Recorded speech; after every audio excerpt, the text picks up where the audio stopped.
Hey folks, I'm Ken Coleman. I host the Ken Coleman Show. I believe every person on the planet has a unique role that they were created to fill. But there's so much fear and uncertainty around this topic. And so today, I've invited you in to listen to a conversation so that you can get to a place where you begin to examine your story and how your story plays into your future. So sit back, relax. We're gonna have a lot of fun. These are great men and women behind me. And as you listen into the conversation, engage in the questions and the conversation yourself with your context. And I know that this will begin a process for many of you of true discovery so that you can be who you were created to be. We're gonna have some fun, so sit back, relax, and enjoy it. My name is Courtney Dykstra-House, and I am somebody who champions other people. Maybe they're marginalized, maybe they're people who don't believe in themselves, maybe they're people who've always fallen behind others. I'm a person who wants to be alongside of somebody to push them forward, even if it means that I'm sometimes in the back. Hey everyone, I am Rachel Cruz, and I help people get freedom when it comes to their life and their money. Hey, my name is Christy Wright. I am an author and speaker. I am a mom of 3 little kids, age 6, 4, and 2, Carter, Conley, and Mary Grace. I'm a wife to Matt, and I love helping people improve their lives and get closer to God. Hi, my name is Eddie Cullen. I am a father and a husband. I've previously been a worship leader for about 16 years, but now I'm working here at Ramsey Solutions. Hey, I'm George Camel, and the work I get to do every day involves helping people with their money. And the reason I'm so passionate about that is because I was one of those average, normal people who was broke, who was $40,000 in debt, who couldn't see a way out, who just thought this was normal.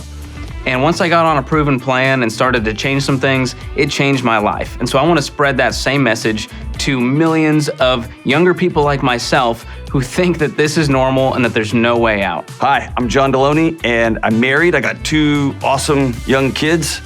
Got a couple of dogs, some chickens. We had a turtle at some point. I work at Ramsey Solutions. I'm on the radio and on the YouTubes. We're on the internet, and I like walking alongside people as they figure out what the next right move for them is.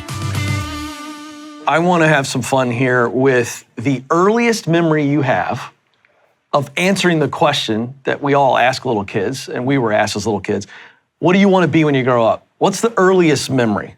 Not like your fancy answer. Do you remember? Oh, yes. What is it? A veterinarian, hands down. Really? Oh, 100%. How old were you? Are you kidding? I was probably 5. Yeah. When I knew that work was like a thing, a job.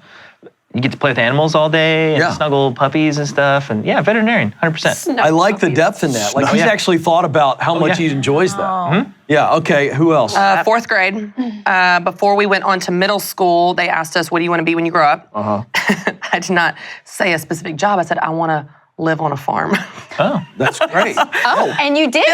Feels like I should have had bigger dreams than that. Right. But Shoot for the moon, made that dream come true at 23. You did. Full circle. So you were thinking, farmer, I'm just going to be. Yeah, I didn't know how money was involved in that. I just wanted to farm and I are be on a farm. Live on a farm. Yeah. Okay, that's good. All right, who else? Love it. All the way around the I was an room here. animaler. And oh, dear. I was sorry, happening. Fantastic with vocabulary. I wanted to be a giraffe. What is that? What do you mean an animaler? Marine biology. Oh, there we go. I went from AKA animaler animaler. to Well, marine biologist. With animals, Eddie. I was trying to piggyback off of Eddie's animal dreams. But for a second, we all thought that was a new thing. Yeah, it's Well, got a bachelor's degree in animaling. I would love to be. I would love to be a zebra. Is actually no, a marine biologist. How old were you?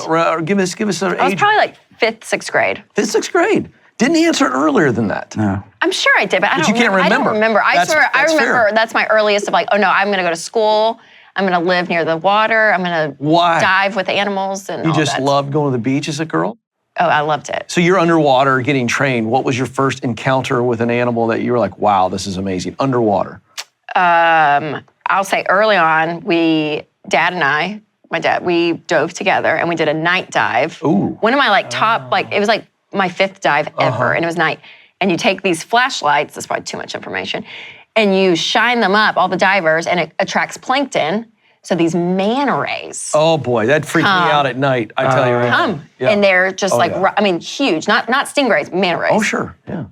Oh yeah. And then I want to be a marine biologist. There it is. AKA All right, animal. who else has That's it? crazy, isn't it though, that there's all It's a whole That is other a world big bunch of no. under the water. Yeah. And it should stay there. Why do we And we not can have the explore videographers more? go down there and Animalers, they can go, document they can on my octopus pictures. teacher. Yes! You Isn't know, that such a It's a good- great doc. Okay, geez. Great doc. Great talk. Great doc. Baseball player. That's what I wanted to be. How old were you about this time? That's my earliest memory. Baseball Earliest player. memory, Yeah. baseball. So playing little kid. Of course. Yeah. Yeah. That was it. America's Game. You had. Yeah. And then there was a rude awakening that evidently you have to have talent to be a baseball player. Do something. Great. Okay, Courtney, George. I wanted to be a singer a singer. I ever love since that. I was a little girl. Yeah. Just writing those Should you songs. They sing right right good. now? I feel like that No, this is absolutely not.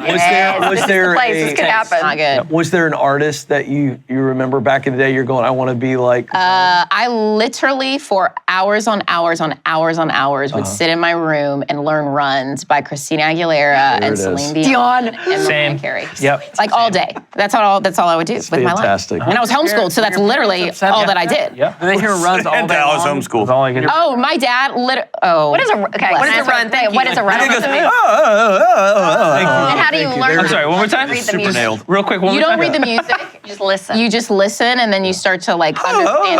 There it is. Okay. Yeah. So good. Yeah. All right, George. Okay, third grade, I went to the Scholastic Book Fair and picked up Mary-Kate and Ashley's The Case of the U.S. Space Campaign. Love this start. Yes. And it was a great book, and they were going to space. And so I wanted to be an astronaut. I was like, this is amazing. Yeah. You get So to you had your float. Britney Spears CD on, reading. Yes. Mary We're Kate, recapping here. Ashley's book. Dreaming about A space. lot of soy. I was an astronaut in third grade, and then I moved to rock star in fourth grade. Okay, so good. I see some There movement was there. some shift. Yeah. I realized because I'm scared of heights. Yeah. I just wanted to float. Like, you know when you see the movies, they're always floating with no gravity? Yeah. That looked like the fun part. Yeah. Not like being shut up Yeah. by a Absolutely. Giant. Yeah, I had a similar shift where for me it was acting. I wanted to be an actor. You did? About the third grade, yeah, because I'd been in some small school plays, and I just thought like the Saturday morning cartoons where you had like the whole thing, and I was just really into that idea of performing. I thought, I'm going to be an actor, and then I switched pretty quickly to lawyer. Because I thought, I want to be a lawyer. But I think I was trying to impress people with that answer. I don't think there was any heart behind Were it. you in debate club? Oh yeah. I feel like you would crush it. Oh, in high school I was, but 100%. I'm telling you right now, I'm giving you all elementary stuff. Yeah. But when did it start to get a little bit more serious? So take us to a time, and I don't care if it was high school, early 20s, where you're starting to really lock in on this and going, I think this is it.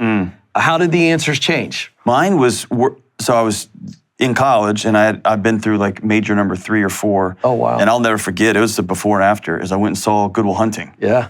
And I remember watching that movie and looking at Robin Williams and saying, that's it. Nice. I want to be a guy that's behind closed doors and that somebody is not doing well. And I mean, it was like, how do I get to there? And it's been a singular focus ever since that. But that movie was that was the first time it all lit up. It was like, that's it. What drew you to that specifically? He had because in that particular movie, he was a really fancy mathematician and had been all, and he had settled in as a community college professor and was also had a practice on the side. But there was a level of contentment.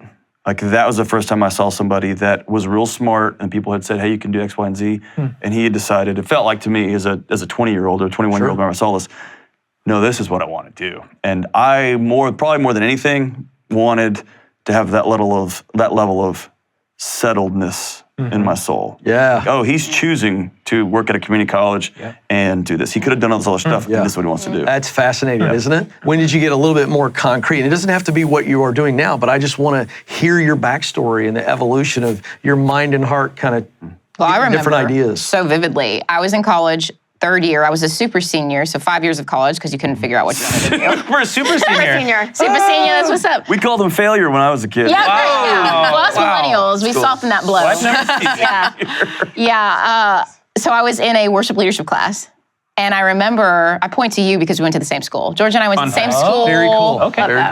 Yeah. I did Same it year, in a lot shorter time frame. A regular seat. Yes. She was a Yes, super senior. but I was a super senior, get it right. And I was in a worship leadership class, and I remember, I can't remember, there was like a track that was played, and there was some moment where the professor was just like really diving into why they do what they do and why worship leaders do what they do and creating music. And I just sat there. Everyone else was sobbing. And I was like, oh, Lord Jesus, I'm not doing what I'm supposed to do. And so I went up to Dr. Breland, who was my music director, right after that. I went to his office and I was like, I don't know what I'm supposed to be doing. I thought I was supposed to be doing music. I had done it all of my life until I was 21 at that point. And then he was like, have you thought about communications? And I was so just like, that's a thing. I can major. I can make money off of that. And then ever since then, it was just a direct change. I changed my major that day and never looked back. Yours was like an inverse of mine. You saw somebody passionate and said, oh, I don't want that. I don't want that. Yes. Yes. So Yes. I didn't know exactly what I wanted to do, but I knew that wasn't it. Yeah, you knew. And I loved communicating. That was something that was just naturally. It was, when you're in what you're supposed to do, you realize it's like, I can actually make money off that. I can work and do that. That's where I started to connect dots to say it doesn't have to be so hard. Yeah. Well, I was going to say mine's different than y'all's, where it was more like a single path. And I think it was Sheryl Sandberg said in her book, Lean In, she said a lot of career paths are not a ladder that you climb. It's a jungle gym. And that visual stuck with me because mine is such a jungle gym. Like my mom started a cake shop when I was young, so I grew up in her business. So I always thought I wanted to do business in high school. Went to college for business, and then I got more focused. I took an advertising class, and I just came alive. I was like, man, I love the creativity. I love the strategy behind it. I love influencing people. Changed my major to advertising, stuck with that the rest of college until I took my senior year, we had to take a class called Advertising Ethics. And we watched this documentary called Killing Me Softly by Gene Kilborn, and it talked about advertising's effect on women specifically, and how it can, like at the age of 6, little girls' self-esteem just plummets when they're introduced to advertising. And it was this moment of, I don't want to do this. I don't want to be a part of the problem. I want to enabling it. Yeah, I want to help people instead. And so graduated with a degree in advertising, and then became aquatic director at the YMCA for 3, I'm just jumped, you know what I mean? And then ended up here as a project manager, and then now have come back around to helping women with business. But what's so fascinating is I use my skills in advertising, and I love how God works all things together. Use my gifts in advertising for good, to help women believe in themselves, to build self-esteem, but it's the same strategies of influence in advertising. And so, mine has been so much jumping around of when I'm in something, I identify, what do I really love about this and how can I do more of that? And what do I not like that I want to, like when I left the Y, I was specifically leaving some things. I don't want to do these 4 things anymore. Interesting. And when I came here, those are things I don't do anymore. But then I maximized the things that I did love. So I'll tell you, from that kid who wanted to be a lawyer, it was at 16 that I hear a state senator speak in a chapel at my Christian school. And then I was like, oh, okay, this is kind of cool, serving people in this political arena. And I became fascinated. You're 16, you know what I mean? But fascinated with public service. So that's what got me on my early track, is I thought, lawyer, that'll be fun. I can talk and I get to wear a suit and tie, very surface garbage. And then you go, oh, wait a second, I can do good for people in this space. That was a big moment for me. That was my first serious light bulb. But I would say my next thing beyond my own thing was I just wanted to be in New York. I was like, I just wanted to do work for an agency, do something. Drawn by an environment. Yes. Interesting. I remember going, but I loved the fast pace, the hot, there was an energy behind it that I loved, that I feel like I get to kind of replicate in my job today. That same going and moving, shaking, doing things, doing big things, all of that, which I feel like I get to do. But I wanted to be in New York so bad. I love that. It's very interesting. Bad. I feel like I grew up like kind of a misfit in the suburbs. So I grew up Arabic Evangelical Baptist with Middle Eastern parents. Wow. In the no one's middle. going to compete with that. In an Irish Italian Catholic area in Boston. Yeah, wow. And so I grew up not really feeling like I belonged to anyone around me or this place. Like we kind of had our own bubble. And so in the 4th grade, I was in the talent show, and me and a few buddies formed a band called Tempest, where we pretty much just covered Blink-182 songs, but used Beastie Boys lyrics. And we thought, like, this is it, man. And I remember being on that stage, feeling for the first time, like, wow, I matter. Yeah. What I'm doing here, the way that people are connecting with the music, they probably weren't. It was probably terrible. And so that led me on this path of kind of being this punk rock skateboarder in the suburbs. And instead of doing the tricks, I realized that I could not get injured and film. Yeah. So I got my first video camera. Interesting. And so from music and film, I just love the art of creation. I got my first Mac. It was when iMovie just was invented, the iSight camera. Cameras cameras on a computer was like a new thing. Oh, yeah. Yes. And so I went, oh my gosh, I can play guitar and put it on the internet, on YouTube. And I can make films with my camera and put them out there. So that led me on this journey of really wanting to reach people with a message and realizing, oh, there's people out there who will connect with this and I can find my tribe after feeling like I didn't belong for so long. Wow. So that really led me on a path of creation. That's really cool. Love that. I love that. amazing. Connected to creation and then connected to a story.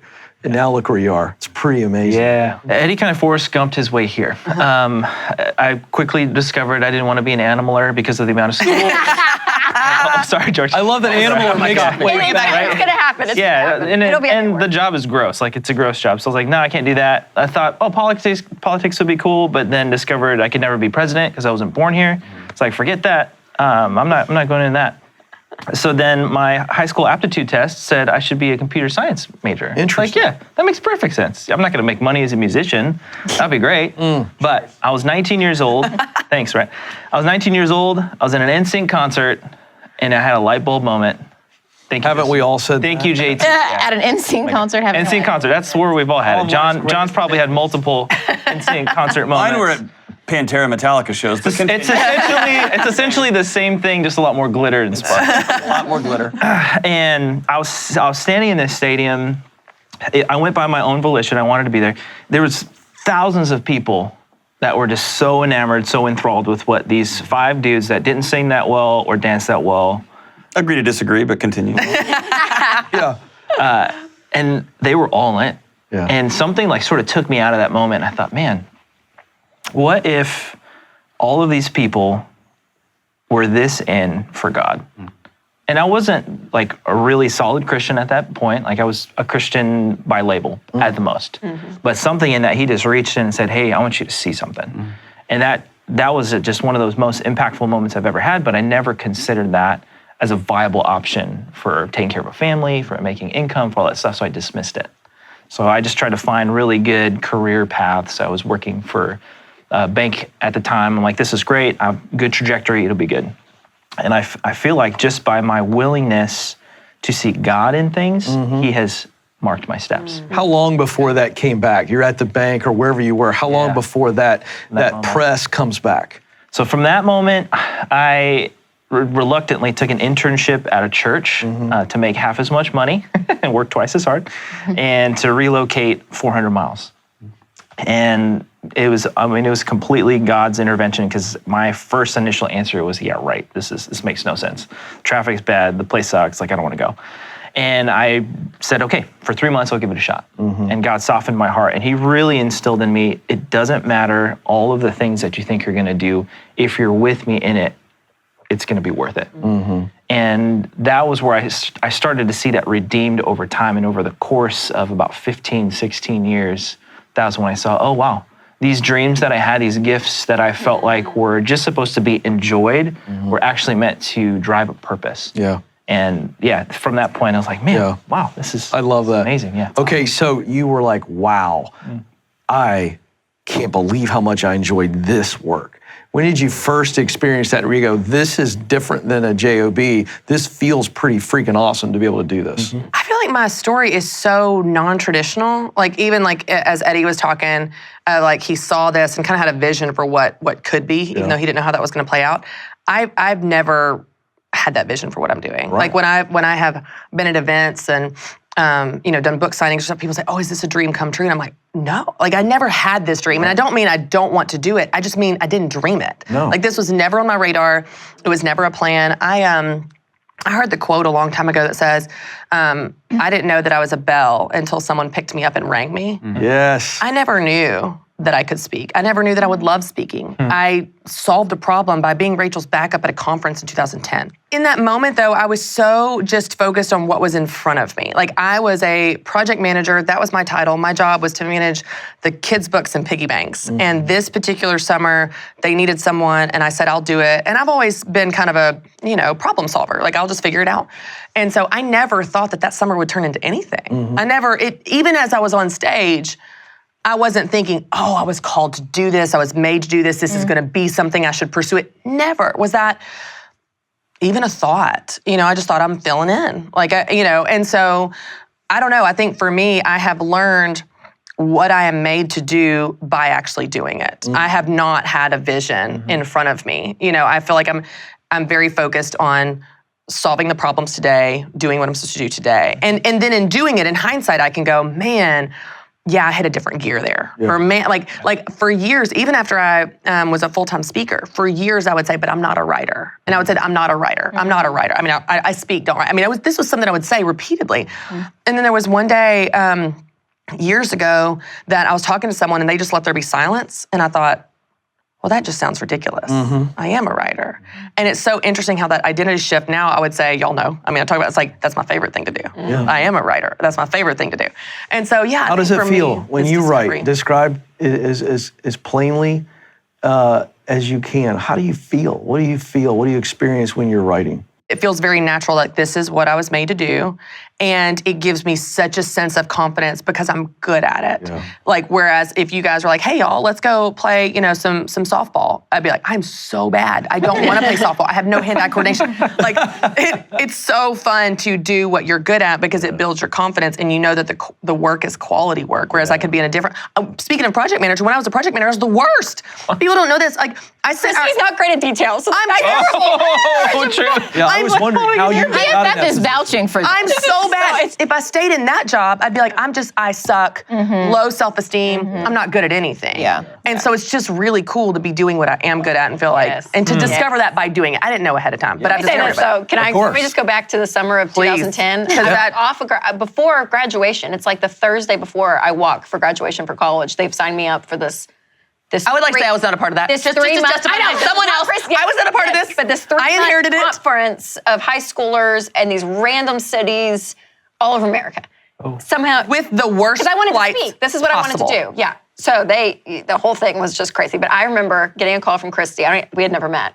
And I'm in my condo in Knoxville, about to graduate. And she's like, hey, we got to write a talk. This talk that was written for you is terrible.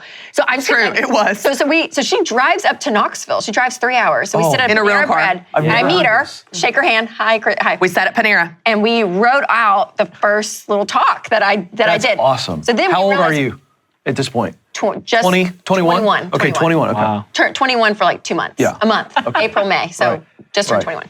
And and then we get the schedule, and it's like there's physically no way for me to make all these dates because it was It terrible. was like 18 hours a day in an So then airport, they the were like, worst flights possible. We need someone, and so then Christy steps in. But anyways, all that to say, I remember like the week before we're going, and I'd met Christy 4 days ago, and she's like, we got to get in the car and go to TJ Maxx and buy suitcases. I was like, what? She's like, I don't have a good suitcase. We're going, and I was like, we can just buy suitcases? Like, I felt like such an adult. I was like, you probably don't even remember this. I don't remember that Go part. to TJ Maxx, and she's like, we're going to find suitcases.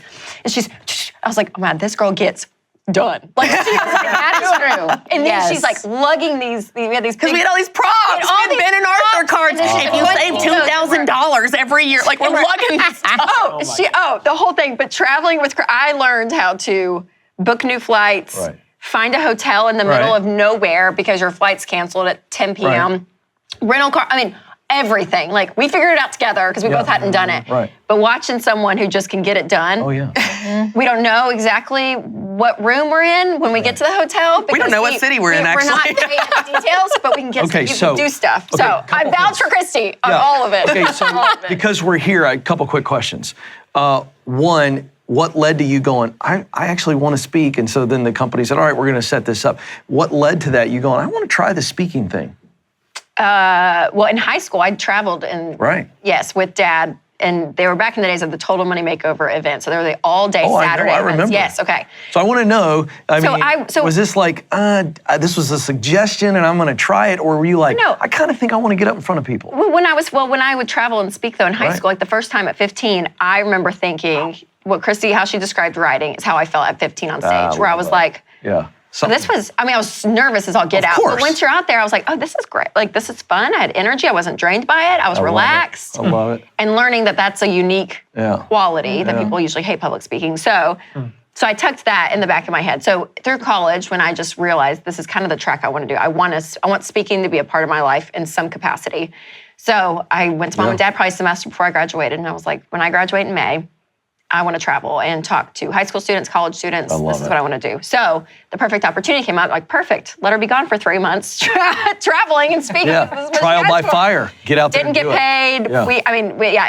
It was not a The great. stories that we have. Oh my gosh. It was rough. It was I not love the. I love it. But it was all learning, and it was great. It was perfect. I get it. So that was it. Yeah. Anybody else got something here? I want to keep moving Well- into how we like progressed, but I mean, what do you got here, So, George? I told you about my love for music and film. So I Yeah. love to be around creatives. Right. And I got a job at the Apple Store, which is like the mecca for a creative. I mean, yeah. And I thought this is my lifelong career. Yeah, you hit the lottery. And about 15 months in, I got fired. Yeah, but why though? Yeah, have so I many feel like we need to talk about It's easy. Why What'd did you you need do? the story. What happened? Everyone needs. So it's not what I did, it's what someone Interesting. else did. Okay, all right, yeah. Wait, all right. follow-up question Hey, though. Did that other person Hold on. get fired? Let him finish because I feel like we got John here to diagnose. I wish it was cooler. I wish I could say like I embezzled $1 million worth of Macs or something. No, some new management came in, and so Yeah. I think they were trying to get rid of some people. I got it. And I was one of those people. So I was gutted because I thought this is my lifelong career. What do I do now what?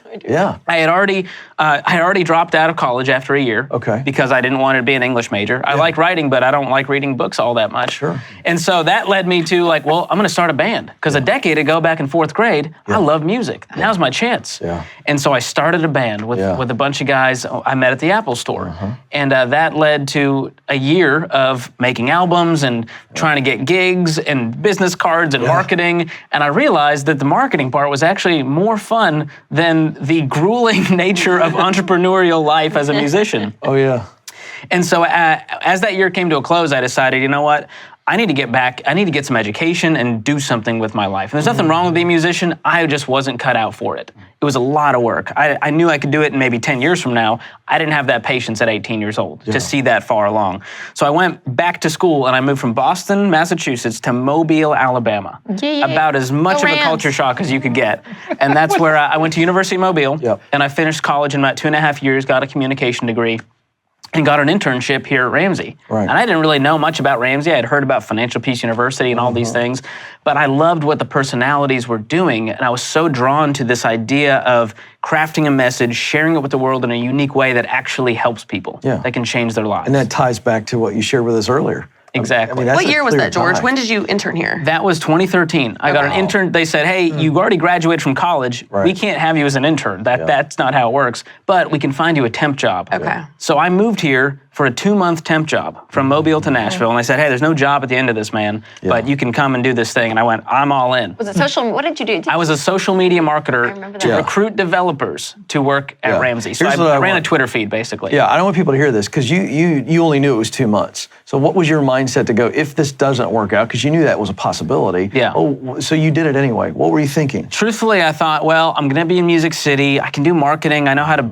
I'm a jack of all trades. I was a generalist. I didn't really feel like I had a thing, but I said, I could make websites, I'll do marketing. Maybe I can pursue some music there. Right. It'll all work out. I was just excited for an opportunity. Yeah. And so I jumped on that. And that temp job / internship turned into a full-time job as an email marketing coordinator. And I was it was my first big boy job. Right. There was benefits. It was salary. And I was like, whoa, I thought this was for old people. This is Right. crazy, man. I was 24 years old. Right. And so that led to an 8-year journey to where I'm at today. Yeah. Which I love your journey. I do what I do because I love giving hope to people. Because I love it. And I've realized over time that I'm good at it. And it's fun to do something you're good at. I do what I do every day because I am sick of seeing people my age held back by opportunity because of a lack of money management skills. Really, I do what I do because I discovered probably a couple of years ago that it was okay. For a long time, I felt like it wasn't all right to pursue being on stage and trying to be in front of people to help them be inspired or be encouraged or to communicate something to them. I felt like it was a selfish endeavor and selfish ambition. Ultimately, I feel a sense of responsibility as a believer to fight for the people who don't have a voice or who don't have a platform in order to be able to use their voice. I found that I was able to sit with people in some of their darkest, hardest moments and to be able to walk alongside them as they found what the next right move for them was.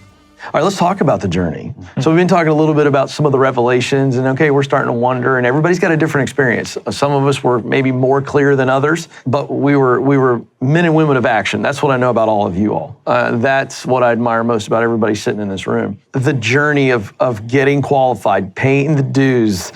I'm always fascinated to hear these stories, because I think that when we talk about purpose and doing all this, it seems very romantic, right? Because you're thinking about the mountaintop, but my gosh, is it difficult, right? And I don't want to romanticize this. I want to hear the hard parts of paying the dues. So I'll just tell you, when I started in politics, I was working on campaigns where I was making $7.25 an hour as a lowly staffer, and we were sleeping in the bed of trucks to protect the signs that we were putting out for the chicken festival in Crewe, Virginia. and I mean like brutal hours, 18 hours a day, making no money at all, but it was like battle, right? It was like, yeah, you know what I mean? But it was awfully hard. It was really difficult. That's just one memory that pops out. John, I mean, when you talk about the education piece and what you've had to go through, a tremendous amount there. I mean, let's all just jump in. If I could go back and do one thing over, I'm just not big on going back because you can't. Yeah. Dude, it was 13 or 14 years of trying to fast forward a process that now that I'm on the other side of it can't be fast forward. Yes. I tried to get wisdom every step of the way. I thought, now I know enough. And then I would show up at a house and someone had passed away and you'd think, well, I don't know what to do now. You know what I mean? Or I'd have a student come in with an issue and their family was there and like, I don't have the wisdom for this. And so, man, I just applied for 5,000 jobs and had 1,800 networking coffees. And I think back, man, if I had just had peace that I'm on the right road and wherever this ends up is where we're going to be, I would love to do that again. But I think that part is, here's a great story. So there's a website you can go to if you work at a nonprofit of any kind, a university, a church, any kind of nonprofit. And it's where they disclose all the 990 tax forms of all the nonprofits in the country. So I was working as a senior leader at a college, 24/7, 365. I was working hard. And I did something that's like the cardinal no-no that I've never done again and I'll never do it again. I got on that website to find out what my boss made, and they label the top 5 to 20 salaries of the employees in these nonprofits. Oh boy! So you can go find out what your preacher makes. Whatever. Oh, that's right. Yeah. So I was at this university. All universities are nonprofit unless they're for profit. And I realized he made 2.5 or 3 times what I made, and I got raged out. Like I'm 28 or 30 or whatever, and I knew everything. I had my graduate degree and it was all fancy. It was in a frame on the wall. I got so indignant. And then this is what happened. Maybe 2 or 3 months later, I instantly start looking for other jobs. Forget this place, screw these guys. They're paying me with it. And my boss calls me in. He's still one of my great mentors to this day. He said, hey, I'm noticing how hard you're working. You got something special. I'm gonna ask you to start coming to these meetings with me. You're gonna sit in the back of the room. You're not gonna say anything, but I want you to learn how CFOs talk. I want you to come open up a board meeting with one little thing, because I want you to hear how board members talk, right? And it was about a month in of following him around that I realized, oh, he earns all this money. Yeah. And that was the first time I understood, leadership is about carrying the weight of everything. And they pay you for the sleep you don't get. And for Saturday morning with your kids, you're thinking about, I got to fire somebody on Monday or the budget's not going to make. And suddenly it wasn't just a job, it was a life. And that was the first time I realized to make X dollars, it takes part of your soul, right? And then it became, do I want that life? Like I always wanted the title and I wanted the salary, but I want that life. And that was a big shift for me. Sure. So what life do I want to build with my wife and my kids and my family? And that has been the arc there. There's such a theme. There's such a theme in people seeing someone. Like you watch someone and I want to do that or I don't want to do that. It's interesting. Absolutely, because there's a connection to it. Courtney, I want you to share some of your story because I'm friends with several people in broadcast news. And I just know it's about as brutal of an industry as possible when you start out. I'd love to know some of the dark days of kind of getting qualified and paying your dues. Oh my gosh, yes. Well, I started my career in Amarillo, Texas. And A great place to start a broadcast news career. yeah, market 136 out of 200. So you're really on your way up with that. But I started by just showing up. I was not asked to be at the news station. I had a friend who was a meteorologist there, and I said, can you just get me in the door so I can just shadow people? Nice. And I was starting to shadow and just learn how to write stories and the way that you cut packages together and how you interviewed people and how you found the research. And I was doing this for a couple of weeks at this point, and actually a couple of months at this point. And then the news director finally pulled me in his office and he was like, why are you here? I love it so much. Showing up to work. Right. Yeah. And I was like, I just want to learn. I just want to learn. And he said, okay.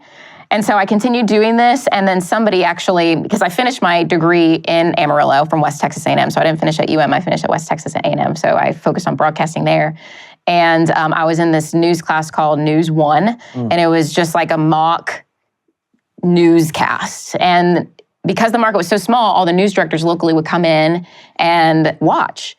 And actually, my teacher's assistant was the live shot reporter for the news station I had been shadowing at. So he was the one teaching me all the ropes on how to do things.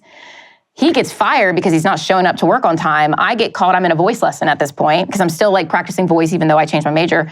I'm in a voice lesson, I get a call from, or I get a voice message from that news director and says, Cordy, I need you on air in 12 hours. This guy just got fired and you're the only person I want for the job. And so that's how my whole journey started with that. And then awesome is that? Yeah. Right place at the right time happens. Yes, the right place at the right time. I want y'all to comment on this real quick. I get so sick to my stomach when I hear people say, oh, they're talking about somebody that we all know, right? Or that you know collectively, and they go, oh, well, something good happened to them. Well, right place, right time. As if the person had no intent, that they didn't show up and put themselves in the right place. Yeah. Right. I think, Christy, even your story that you were sharing earlier, I just want you to comment on this because I think that's a beautiful thing. You weren't strategizing, but you stepped in and you were in the right place. George, your story, same thing, right place, then the right time happens. Thoughts on that? It's 15 years of behind closed doors, 24/7, 365.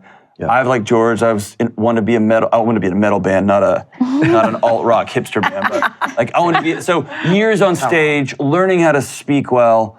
All that ends up, and then I'm giving a talk to some students, and the executive vice president of Ramsey says, "I'm gonna hire that guy." Right. So it looks like you just saunter into a thing. No. Right. Yeah. But it's not. It's years of this led to this, led to this. Yes. Otherwise, this job would bury you. Right. So it always looks like it's the months of just showing up when nobody saw it, and then they say, "I want you." I think the greatest compliment that people can get early on, whatever they're pursuing, is, what are you doing here? Like that to me, I love that story. I didn't know that story. I love Christy's stories. I love George's story because I certainly resonate with that. I will tell you that when I started out in broadcasting, I'm 33. I got a wife and 3 kids, and I have no degree, no connections, right? So I've got to run my own business, little small business, just to keep things going. And I remember I was in a really dark period of nothing was happening, and I literally thought I was delusional. Like, seriously, Ken? Like, really? You're a little too old for this? This isn't going to happen. You need to probably wake up. And I remember that that I'm sitting there in this season, and I'm making some calls. I'm trying to get on radio, and no one's returning my call. And I remembered in that moment that 3 months earlier, I had been asked by a mutual friend to do lunch with a lady by the name of Elizabeth, and she was running a nonprofit. And she wanted some advice on how to get sponsorships for her conference. And that's what Stacey and I were doing. We were selling booths and sponsorships for live events just to keep myself in the game. And I was in a moment of despair, like, I don't think this is ever gonna happen. I don't know how to even get anybody to pay attention to me. And I remembered that lunch, and I don't know why I remembered it, but in that moment, I remember Elizabeth at one point saying, my family owns a radio station in North Georgia, but I had totally forgotten about it. And I remembered in that moment, I called Elizabeth up. And I mean, I'm literally ready to quit, to just say, this is a waste of time. And I called her up, and I said, she answered the phone. I said, hey, Elizabeth, Ken Coleman, do you remember having lunch? She goes, yes, thank you so much. It was so helpful, blah, blah, blah. I said, well, I got to ask you a question. You said in that lunch that your family owned a radio station. Where is that again? And I said, oh.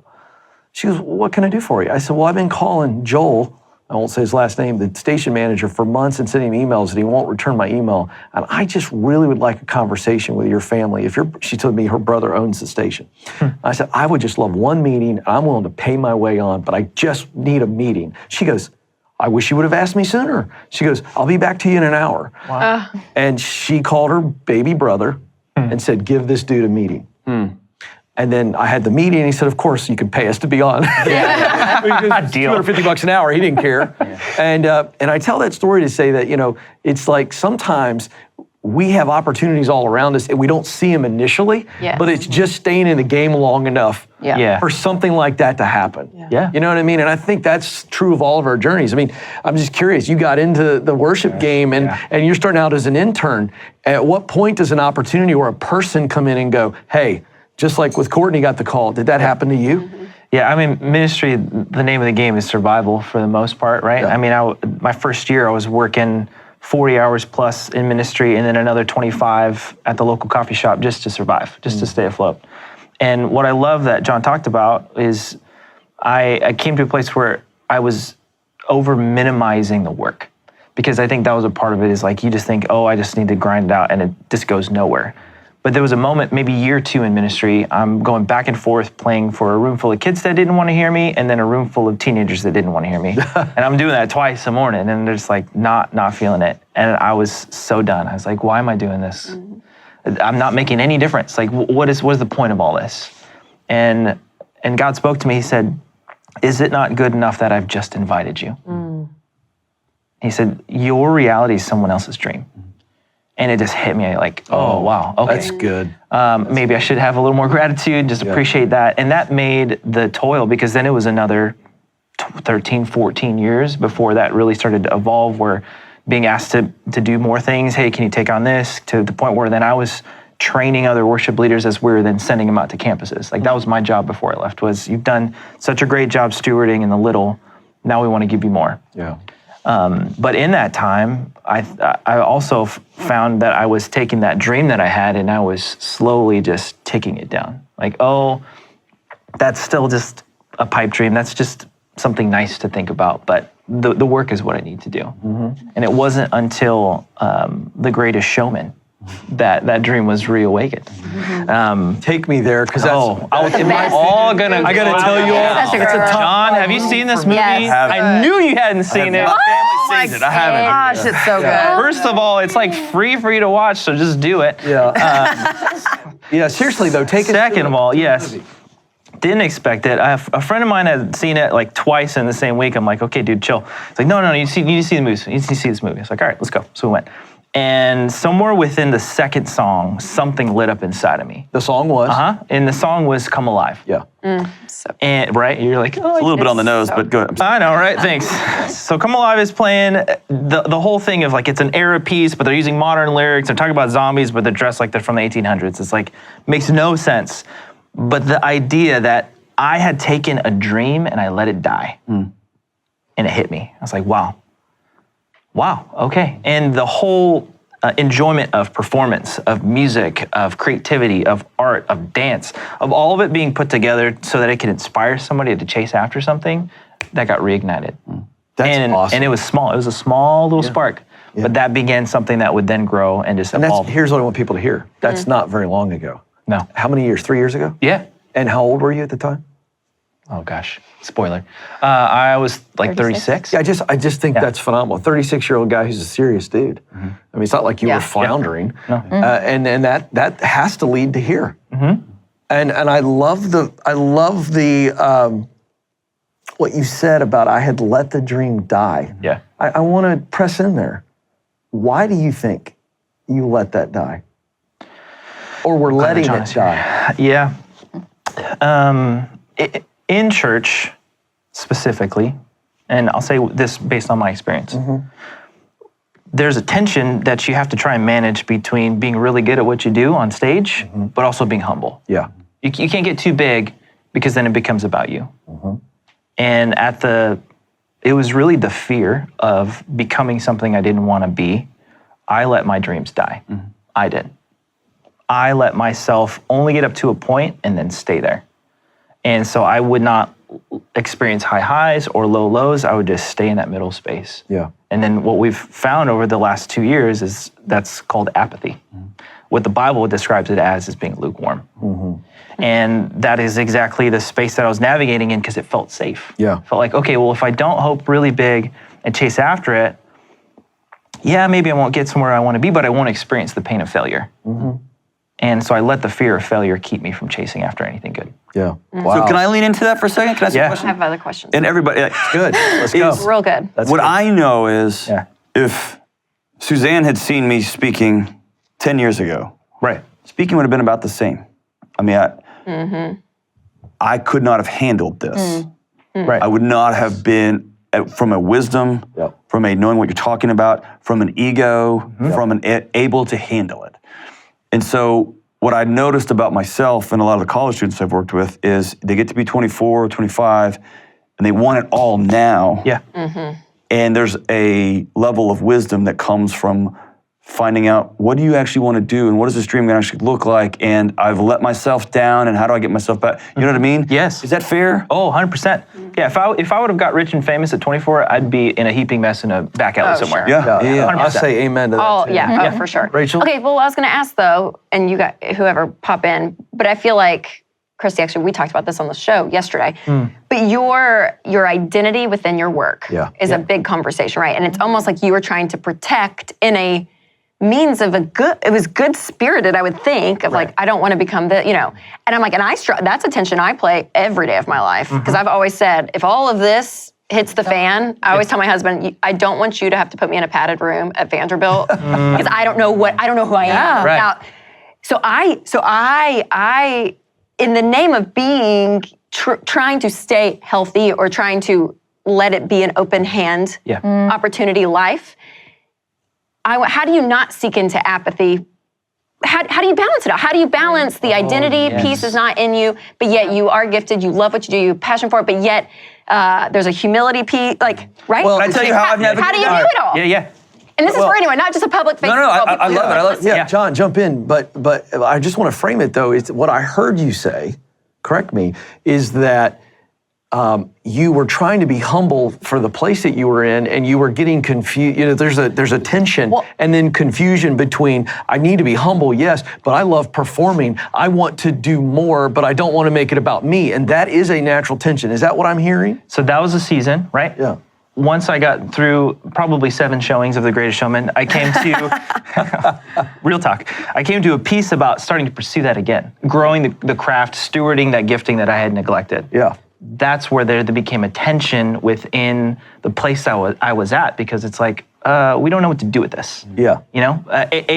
How do you decipher if that is self-ambition versus like a holy gifting that you're stewarding, and then all of like the entanglements. See, with that's really good. That's my point. The environment is interesting. There's a really strong pressure, and I will just speak to, from my perspective in the last 5 years, there's a really strong pressure in the church world of some ideas around performance. Yes. And that's true for speaking, because I've worked with pastors on their talks, on helping them write a talk and talk through a talk.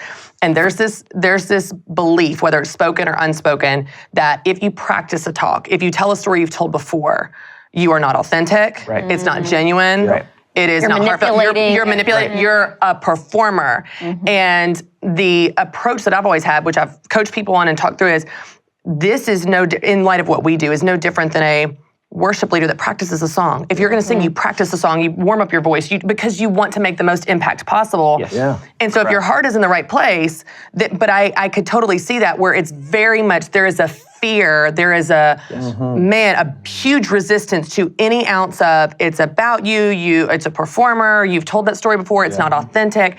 And I'm going, if I've told that story before, it makes it no less authentic. When I tell a story about something deeply personal and I tear up because it really is deeply personal, I mean it as much the 5th time as I did the first time. Yeah. Right. And just because you practice that doesn't take away from the authenticity and the intent and the impact. So I can see how you would be in that going, okay, I feel like God calling me to stretch here and grow here and pursue this, and someone's going, oh, it's about you. And you're like, it's actually not, but I'm trying to stretch. I can totally see that. And a big piece to that is, we've sort of dubbed, like, I'm going to speak from the heart, means I'm going to improvise it. 100, as if you must not prepare. That's completely bogus. Like the most impactful sort of foundational things that we have are like these hymns and these authors and these books where they have spent hours and hours and months and years toiling over the words. Yes. And that is more of an indication of what's in your heart than just sort of speaking out of That the cup. you care enough to work on it. I Yes. saw a thing recently. Jerry Seinfeld worked on his Pop-Tart stick for 2 years. Yes. For a 2-minute. Yeah. How much more is the important? Yeah. There it is. So John, That's for the you word. though, for you, So- the identity piece, Yes. the work. I want to hear what your here's thoughts. the big shift for me. Okay. And it changed everything. So to answer a question you asked a minute ago, I remember being 16. Me and my buddies worked at Burger King, and we loved that job. But what we would do is we would create songs and we got 15 seconds to make somebody's day. And that was just my friends clowning around.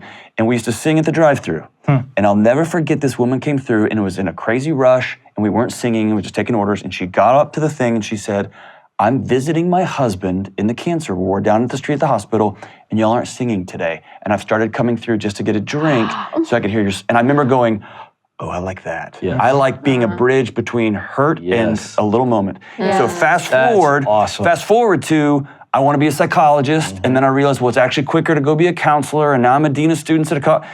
It's when I stopped putting my identity in, what is the outcome here? I need this title, this amount of money, I need to wear these clothes and drive this car. That's right. When I quit that, and it became about the process. That's it. What is the way that I can help the next person that's walking alongside me? That's right. And I help them by working on this as though I'm building a home, except I'm building a talk. I'm going to take care of my body. I'm going to be a good husband and a dad so that wherever I show up, whether it's in a home, in front of students, on a stage, then it will work out. And then out of the blue, Suzanne shows up and I end up here. Yes. And then a year from now, let's be honest, I'm going to get fired. Wherever I end up next, will still, my purpose will be the same. It will go with The job title will look different, Yes. but my purpose and mission will stay the same. Okay, is there a danger in your identity being in your purpose? No, because if It's about what if I you're go to jail, identifying. I hope that I'm the guy like, hey, let's get in a circle, it guys, goes in the with yard you. and talk Yeah. about It goes how y'all with doing. Yeah. Right? It's going to be. Yeah. So what you can't do is allow your entire self-worth to be attached to your salary, vocation. your salary and external titles and things like all that that. stuff, yeah. You understand what I'm saying? It's like when I go home, I'm not Ken Coleman, host of whatever or author. I'm husband and I'm dad, or I'm brother, I'm friend, and today I'm teammate. Yeah. So I think a lot of people get all confused in it, but it's when we start to focus on the wrong things. I think, John, what you're talking about is his identity, which is healthy identity in work, is when you're the bridge. Is in a mission. That's right. That's it. You're Not the in bridge. It's not how many people bought my book or whatever. And it's like for Christy, you just come off a super successful event.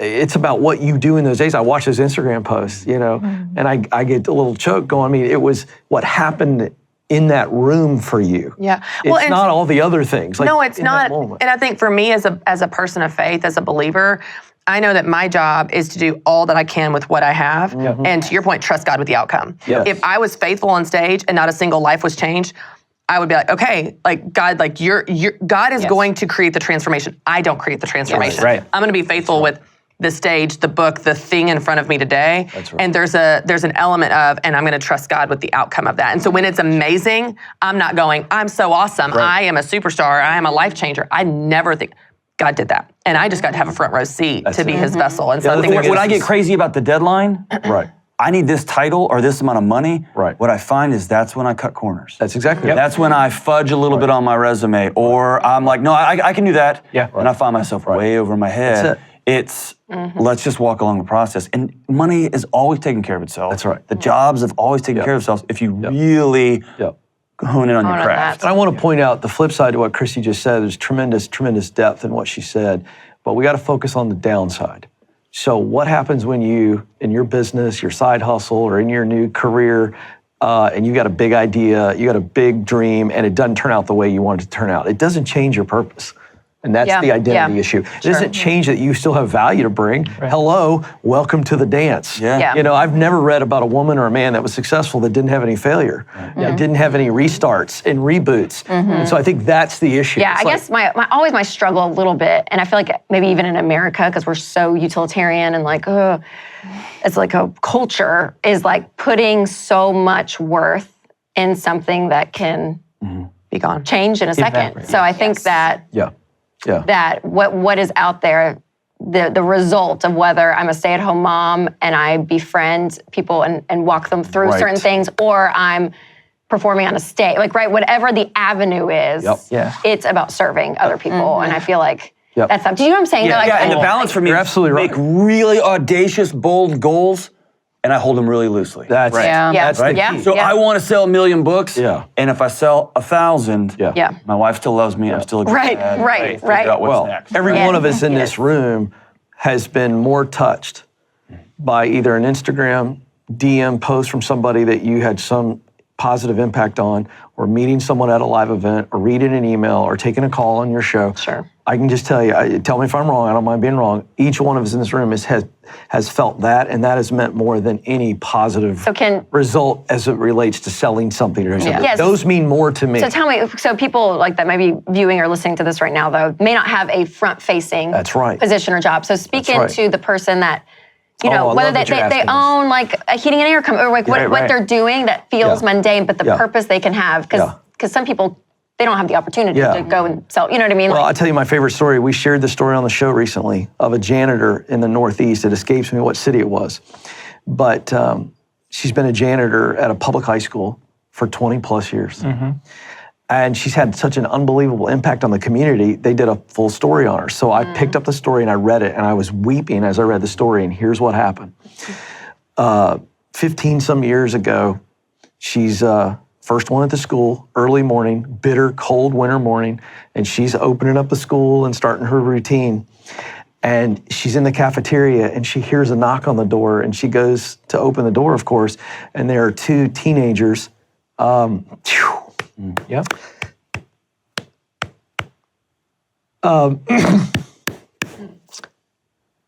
They're homeless. And their mom dropped them off because she's got to go. She's just working to keep them alive. They're living in the car. And so she has to drop them off first thing in the morning to hope they can get into school and not freeze to death because she can't be with them. And so she lets them in, of course. And she hears their story and she realizes just the basic needs they have. And so she takes care of them, she gets them breakfast and everything. And later that day, while they're in class, she decides to clean out one of the janitor closets that she puts her supplies in. And she puts toilet paper, toiletries, shampoo, everything. Brings some old sweaters, goes around her neighborhood and just starts collecting stuff that you would see at a Goodwill store. And she stocks the closet, primarily for those two kids. But then they start talking about it and it begins to spread throughout the school. And to this day, that janitor's closet has turned into a mini grocery store. And so when you ask me that question, I go, that's purpose. Like, that's right. she's cleaning toilets.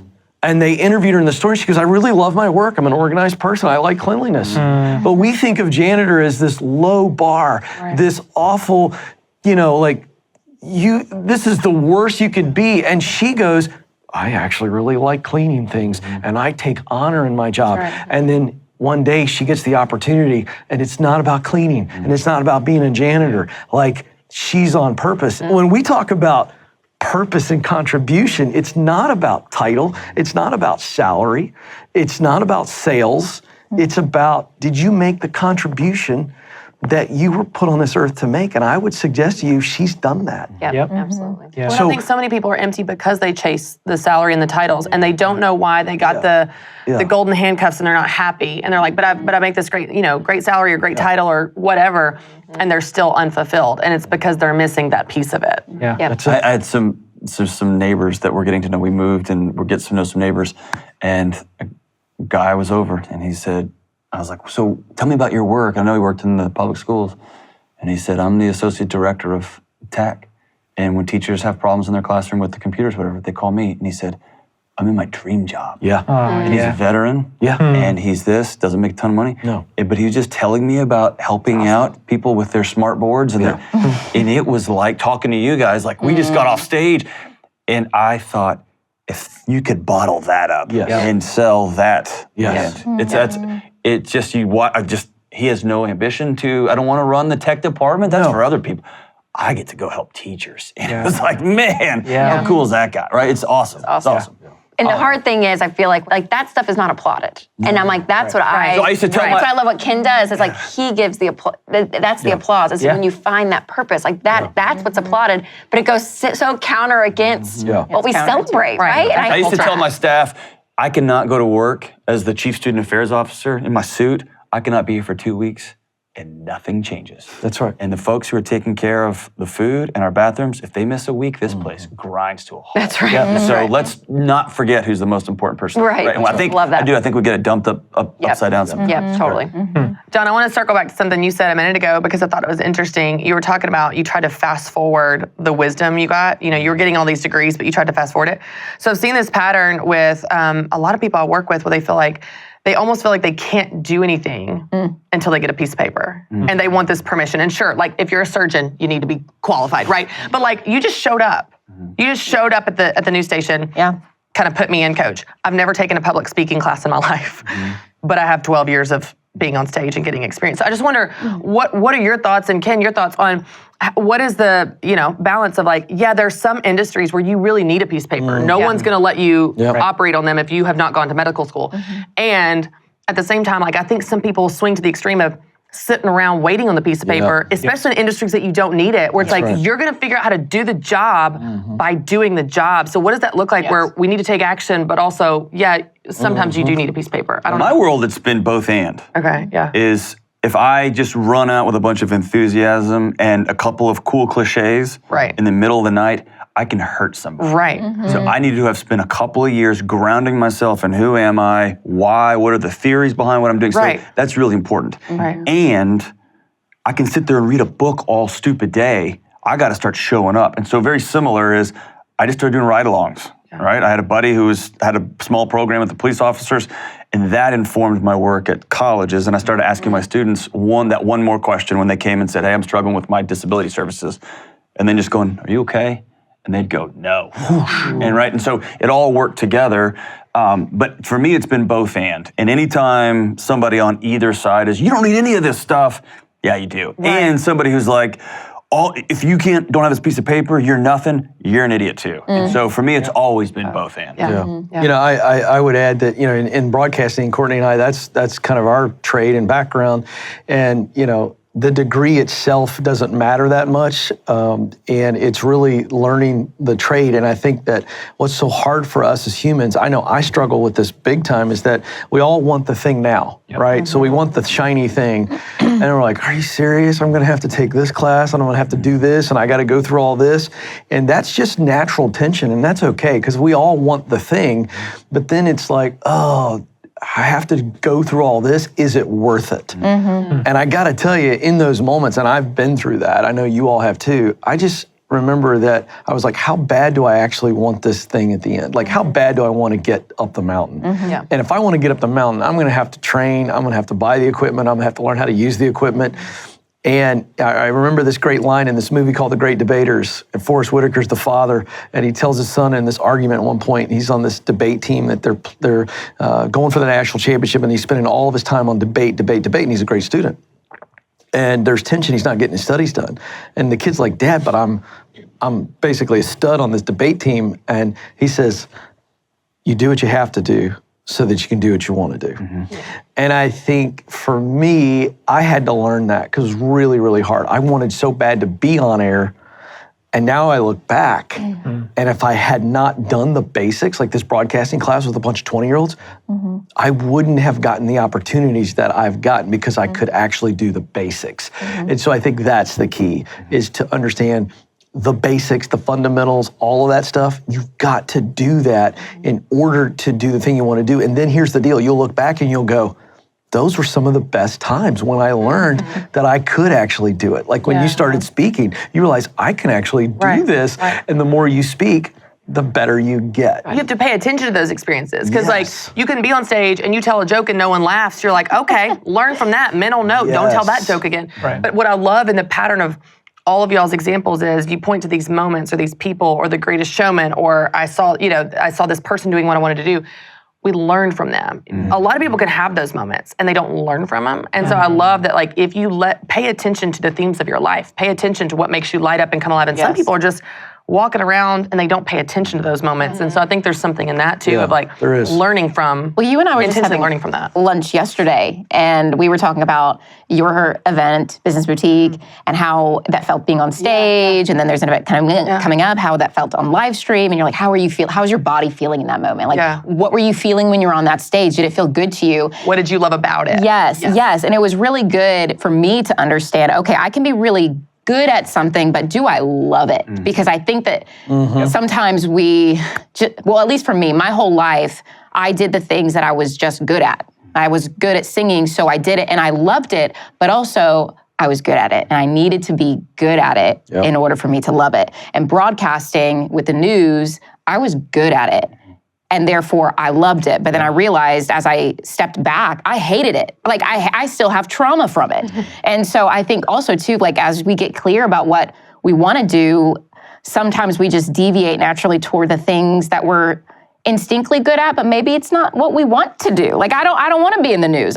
Don't put me in the news anymore. I don't want it. Please, dear God. Yes, I have the most credentials and qualifications for it. But, like, that would literally suck the life out of me today. And so I think it's, I went on a huge rabbit trail with this, but I think it is also important. Yes, you can be so qualified in something. You could have spent so much time doing it. You could have 12 years of speaking experience, but then there might come a time where you're like, hold the freaking phone. I don't want to do this at all. Yep. And for me, that was my experience in the news. I mean, 7 years of pouring myself into this. I was just trying to reach this pinnacle, and I was in Tampa in the 11th largest market, and I was making good money, and I realized I freaking hate this and I'm about to go insane. And then the whole identity portion, I just crumbled. I left and I realized all of my deposits were in that job. All of my deposits were in what I could be as a journalist. And that's where I had to reprogram myself. I had to learn who I was, which, has been a 4-ish year journey of that and realizing the things that I love. And I still feel like I'm kind of an infant. And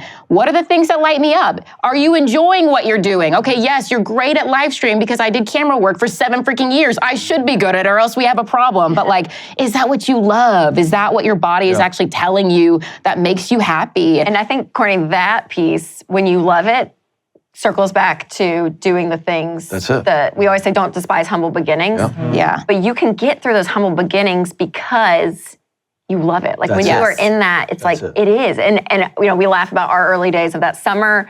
And then for about 2 full years, I call them my Nebraska years because I was in Nebraska all the time. Somehow, everyone in Nebraska needed Rachel. And there was always a connecting flight. You never get there, and I would get in a little rental car and drive to Kearney and all these random little places, and then come home, and then Nebraska would call 2 weeks later, and I'd be back in Nebraska. I don't know how it happened, but I loved it though so much that I almost didn't realize.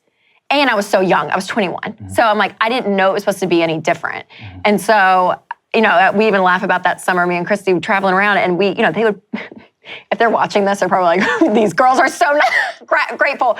But they like the situation of our even sleeping arrangements were bizarre and and we had to make up our own bed, all of this. Anyways, but we mentioned it to someone here at the office, and they were like, we have 2 young girls traveling, and they don't even have like proper sleeping, and they flipped out, and me and Christy were like, I mean, we know it's like kind of a thing, but it wasn't that big. Or for me, I was like, it wasn't that big of a deal. It's just what you do. I didn't know any different. Do you know what I'm saying? I love that. And there's a level of probably my age and experience that caused that, but also I loved it. Not as much that summer. By the end of that summer, I think but those Nebraska years or those talking in a cafeteria when I was used to, at 15, I was in arenas and people would, I mean, I could fall on my face, but those people paid to see my dad. So when his young daughter comes out, it's just like, I won everyone. And I was like, this is great. And then I'm in with a microphone and like a short cord in a cafeteria where no one cares, no teenager cares to hear. And I'm like, but I didn't really care even because I loved it. My mission is to be a great husband and an extraordinary dad, and to help as many people in my local community as possible live a little bit freer, more peaceful life. My mission is to use my life as an example that is worthy to be called a believer, and then to bring people alongside that and to let people know that they're loved. My mission is to help people make the most of their money so that they can make the most of their life. It sounds really cheesy because it's the tagline of my show, and so this sounds really like polished, but I really want people to have a bigger faith in a better relationship with the Lord, but also a better life. I think the personal mission that I've always had was to be a good husband and a good father. I know my purpose is rooted in just being where I am the best that I can, but really the mission is to see how far and how wide that can go, like how far, how wide we can take that. I would say the passion that drives my work is that what I talk about works. Again, money is a part of people's lives that they are stressed out, they are freaked out, and I feel like we have the answer. We know this stuff, and if we can give it to people and then help them change their behavior so that they can do it themselves in their everyday lives, we see the freedom that causes. I want to talk about people because I think in this journey, this conversation we're having, I don't want people to miss that, and we've talked about, showing up, getting qualified, loving it, all the things, but to not miss that people, connections. It's everything. Is everything. Everything. I'm just curious. When you think back, I know I've got a couple people in my mind that I go, I'm not where I am today without them. Just curious. Who comes to mind? Somebody that believed in you, said something, offered an opportunity, and it changed your trajectory, or maybe it gave you fuel when you needed it most. Just curious, who comes to mind? So Ken, our stories are weirdly intertwined. Before either of us were at Ramsey, I used to work at marketing at a telecom company. Yeah. And you knew the owner, you're buddies with him. And he brought you into a quarterly meeting. Oh my gosh. And you did a talk for our team. Yeah. On the sweet spot. I did. Which is amazing because that's the worst version I probably ever did. You had to hear. It was pretty good. Okay, wow, thank you. Back in that day even. Yeah. And so you came in and I filmed it. That was part of my job. And you said, remember. hey, give me the footage and I'll give you tickets to Catalyst. And in college, I went to Catalyst. And I remember watching you host and I was like, this guy, I mean, you might as well, you were a hero because you were interviewing celebrities, Tony Hawk, all these amazing celebrity figures. And I was so inspired by that. And we actually got college credit. I don't know, God bless the South. We got college credit twice. I got 6 credits for going to Catalyst 2 times, and I saw you and you traded me tickets in exchange for the video so you could watch the game tape. I forgot about that. What year was that, George? That was 2012. Wow. We were probably in a tent selling next generation. Generation change. Generation on change. every t-shirt. Oh my God. And a megaphone. That's amazing. Oh, that's cool. I'm on the stage. You're in the audience. They're in a tent. Yeah, just like we always are. That's where we slept as well. Here's what's crazy about the relationship part. When I was trying to get this internship, I was just very hungry for it. And I ended up getting on the phone with Jeremy Breland, who leads all of us personalities. Yep. And lo and behold, Miss Dr. Breland, his dad, had a really close connection to our school. He was head of the whole music department, and so there was an immediate connection there, proximity principle like you're talking about, with Jeremy, with you, and that really helped get me in the door and created the very first opportunity in that 8-year journey. That's crazy. It's weird. It's all intertwined. It's so crazy because it's the same. JRB, John Roger Breland. He's famous. The man. I mean, he was the reason. He is the reason why I'm a communicator today. I wouldn't be. I mean, confidently would say that. And then even getting here today too, like this is not a pitch for your book, but it's true. I read it on back home, Proximity Principle, on my way home from one of the interviews, and then one portion just really hit on the importance of mentorship. And I don't know where I got in my head along the way that like I had arrived and I didn't need it. Or I was like, oh, I've been a journalist for this much, and like, no, it's all good. And then I just realized I need to go back to a source that, a well of water that I have not drunk from for quite some time. And so realizing that there are so many other smarter people in the room around me, and I wasn't utilizing that wisdom. And because some like, Roger Breland, I don't know, he's in his 70s and he's not going to be here for forever. And I realized that was a source that God placed in my life for a strategic time in 2012, 2013, whatever. And now in, at that time, 2020. And so with him also, it was a big piece of me getting here, but for me, just being a communicator in general. He really believed in me. It's awesome. So great. I remember it was 2002 in Memphis. Dad was doing a big event, and we had to, back then we traveled with him as a family. Oh, wow. And we had to work the back book tables, and we had to wear these terrible collared shirts tucked into khaki pants. I love the tuck. The visual. Oh, the tuck. I know. We have pictures? You don't You have wear, pictures? and just back. I mean, they're adults. Sure. Yeah, but anyways, we had to work the back. That was like our jobs on Saturdays. That's what you had to do. But I remember one guy that was on the team at the time, and I remember watching that because I would watch him. I was just always infatuated by just the whole event space, all of it. And I was in the back and I was watching, and I remember he came over and he just said, you could do that. Oh. And I said, no. And he just walked away. He said, yeah, you can. He walked away. That was it. It was a 2. Wow. And I can, when I close my eyes, I can like be back in those little khaki pants and big oversized shirt and thinking there's no way. Right. And then what led to that next summer was all of that. But I mean, words are powerful. And I know we know that, but when you can just 4 speak words, that, you can do that. you could do that. Yeah. And I said, 4 words, no. 4 words. And then I would say Dad obviously played, and he has obviously been a huge. I mean, to have I think we all know this through studies and all of that, but like the dad role. Yeah. And I'm just so grateful for that. I mean, it has been, it is encouraging, life-giving, but the words you speak over people, Come on. it's huge. It's huge. So yeah, I would say those two have been big. Wow. And then my mentor, Christy, who wrote my first book with me. That helps you buy suitcases. We're gonna need some suitcases. I love that. That's so good. I don't remember that at all. So cool. Oh, I remember. It's like we're allowed to buy suitcases. How do we get this? I don't know. I don't know how to buy a suitcase. I probably, let's be real, didn't have permission to do that. I probably just decided we're gonna need to take care of something. Apologize on the way back. There's a real theme in my story, Ken. Ask forgiveness, not permission. I get it. I There's like a takeaway there. It's true. It's true. So I have 2 guys that really filled in gaps because I lost my dad when I was 19. It was really aggressive form of cancer. I lost him in 3 months as a 19-year-old. And I remember my first manager, I was working at a bank. He was the one that really spoke into my life that I had potential. And so he was young too. I mean, he's only a few years ahead of me, but he was a go-getter. He was managing 2 different banking centers, went to a really big one in downtown San Francisco, then went and started selling real estate. And every move he made, he took me with him just because he saw potential. So I went from being a teller to being a trainer to being customer service. So I was the highest paid teller in the region because I had just walked with him in a matter of 2 years.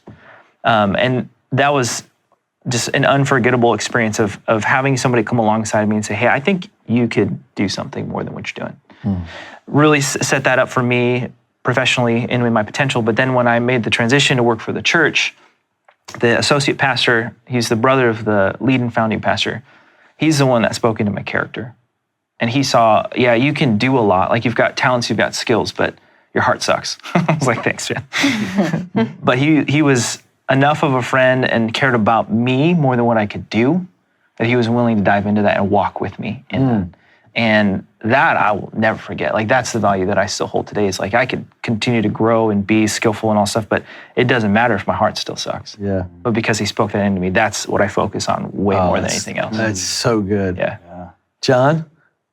I got a long list. I know. For a while. Yeah. That's good. Obviously, go back to my dad, and he was a homicide detective and a SWAT guy, and so I just learned at a really young age when things are on fire, he would just put his bulletproof vest on and get like a little grin, and he'd get in his car and drive into town. When I just have this, when it's going down, you go in. And then at 42, y'all know this story. My mom wasn't allowed to go to college. And at 42, she took her first community college class. And then the next semester, she took one more. The next semester, she took one more. And at 57, she graduated her PhD. And then she became a tenured professor at like 63. Which is so great. So, but all I'd say is I had a ringside seat to not parents saying you can do anything and you need to be brave, but somebody's holding a gun to people and I'm going in. And then my mom, parents say you can do anything. And I watched my mom just figure it out. And so I had a ringside seat to that. And then, man, I could go to Randall DeMint, Marilyn Fannin, and Jean-Noel Thompson. Jean-Noel was probably the one who said, here's how you honor people, right? And so when you have to terminate somebody, you have to fire somebody, they need to hug you when it's over because you've cared about them for 4 years or 7 years. Yes. And so they know when you arrive at this decision that you didn't take it lightly, you didn't take their family lightly, and you honor them as they leave. Wow. I remember the first time I had to call a parent and tell them that their kid had passed away. I called him first and said, here's what I'm about to say. And he was quiet and he said, John, you know what you're doing, and you can honor this family. You're good. And I remember that was like a blessing, and he was 1,000 miles away from me. Wow. And so and I could just sit here all day and just lay out people in front. But for me, it's always been less about the people in my particular area. I love being around people who are really good at whatever it is they do and trying to soak up wisdom from people everywhere. Yeah. I just feel like you can pull something from everybody. Yeah, that's good. Yeah. And I guess the meta is, dude, I'm nothing. without the people in my life. Zero. Nothing. Absolutely it. And Gone nowhere. It's silly. Yeah. I think the thing I just popped into my mind that I want the audience to pay attention to as I hear these stories is, as each of you have shared your story, you decided to listen. Yeah. You didn't just hear the words, you listened, And responded. you responded. Yeah. That's the key. It's a huge investment that people make in us. Yeah. And by the way, we need to be looking for opportunities to do that to others as That's well. well, and it's obligation. Yeah. I want to follow up what you said. Jean-Noel let me go once. Yeah. And when I worked for him. And he ultimately, a couple days later, had me come back. Right. But he had a hard thing, and he said, you've put me in a position where this and this, and so on behalf of the team. Yep. And he's still one of the first people I call when I have to make a hard decision. Right. Yep. And so walking alongside somebody isn't always just giving them an opportunity. That's right. It's telling them the truth. Yeah. It's holding them accountable. It's having hard conversations. And you can do all those things if people trust that you care about them. Yeah. I'll tell you, my high school speech teacher, Joy Bryant, I got to give her some love because as I sit here today, so grateful to get to do what I love to do, what I was created to do, she has probably the biggest impact on it. Because I was a punk as a junior in high school trying out for the play, and it was going to be The Mousetrap by Agatha Christie. I wanted to be the lead character, of course. Duh. Duh. Lead? No. Yeah, seriously. More attention, please. And I remember the day that I tried out for, of course, and she had me read for one other role, the comic relief, the wacky character Christopher Wren. And I remember going, why is she having me do that? And, it doesn't matter. And I remember the day she posted the who's going to be in the role there. And I remember walking up and looking at it. And I remember going to Detective Sergeant Trotter and waiting to see my name there. And it wasn't there. And I ran my finger down and I said, where am I at? And I see Christopher Wren. And I waited till the room cleared out because everybody was gathering there to kind of talk to Mrs. Bryant. It was very exciting. And I waited for her and I was just angry. I had been jilted. And I said to her, literally, like, how? Christopher Wren? I'm Ken freaking Coleman. That's what my attitude and everything else was saying. Absolutely right. And I'll never forget, she said, I know you're upset right now, but you got to trust me. She goes, nobody else in the school can play this role the way you can play the role. And we need you to play this role. And if you'll trust me and throw your heart into it, you'll get everything you want out of it. And I guarantee you steal the show with the laughs. I didn't believe her. I came to the first couple rehearsals, bad attitude. I had not memorized my lines. I was holding the production up. I was sticking my butt in the air, as my grandfather used to say. And she pulled me aside and she said, either you want to do this or not. Do you believe me? Do you believe me? Do you believe me that I want the best for you? And I didn't, but I kind of said I did. I threw my heart into it, and everything that she said would happen, happened. And I'm driving home after that first night, feeling the immature adulation, right? And it was in that moment that I realized we all have a role to play. And she had enough wisdom to go, I know you want to play this role, that's not your role. And it's people like that speak stuff into us and we don't even get it at the moment. Okay, so can I ask you about that? Yeah, sure. One of the most powerful moments, I think I was 33, 34, and all the folks I worked with were older than me. And I'll never forget my friend, he's an MIT-trained physics professor who had ideas, I want to be a college president, I want to be a vice president. And we were just having lunch one day and he said, I think I'm going to always be a world-class number 2. I'm always going to be an associate vice president. And he said it with a bit of resignation and a bit of peace. Yeah. How do you walk somebody along through, I'm never going to sell 1 million books. I may sell 50,000 and that's my lane. And I'm going to cheer for my friend Courtney who sells 1 million. Like, That's right. How do you walk somebody through that moment when you realize, I'm going to be an awesome bass player, not the lead singer? Yeah, well. And the band has to have a bass player, right? That's it. And I think what I would say to that person is you settling into that unique role is not settling. Because I think that you said resignation, but peace. Yeah. And I would kind of point out in that moment, hey, do you sense the peace that you're feeling? Just because you have a sense of peace in a not number 1 role doesn't mean it's not your role. We all can't be number 1. Right. And as it relates to the work that we do, I hope that you guys would punch me in the throat if I forget that it's not about how many books we sell or how many listeners or downloads or whatever the thing is. The measurement's not it. It's got to be about the impact. The meaning of the work. We talked about earlier, it's loving the work. And if you love the work, I just believe that's your sign. If you love the work, that's what the creator of the universe, and you can love different types of work. But if you love it, that's a really good sign. And that is your number one. It is You are number one. You are if number you're one in that role. walking I think that's straight. really well said. Yeah. And I think that's the key. Yeah. So you can't be tempted by filling someone else's role if someone else's role gets more. I think of the offensive lineman. Like everything comes back to football for me, right? Same. And it's Same. like it's like the offensive lineman. Nobody knows their names. Yeah. Right? But there's a lot of offensive linemen in the Hall of Fame. And the quarterback, but the quarterback doesn't become great. The quarterback's not a Hall of Famer if they're not blocking for him. But somebody's got to block. Somebody's got to throw the ball. Somebody's got to run the ball. Somebody's got to catch the ball. And don't get me started on the holder. Yeah. The guy that nobody knows. But if he doesn't handle the snap well, or how about the snapper? That's all he does. Well, Eddie, you said it before and you mentioned it, and now you're mentioning it.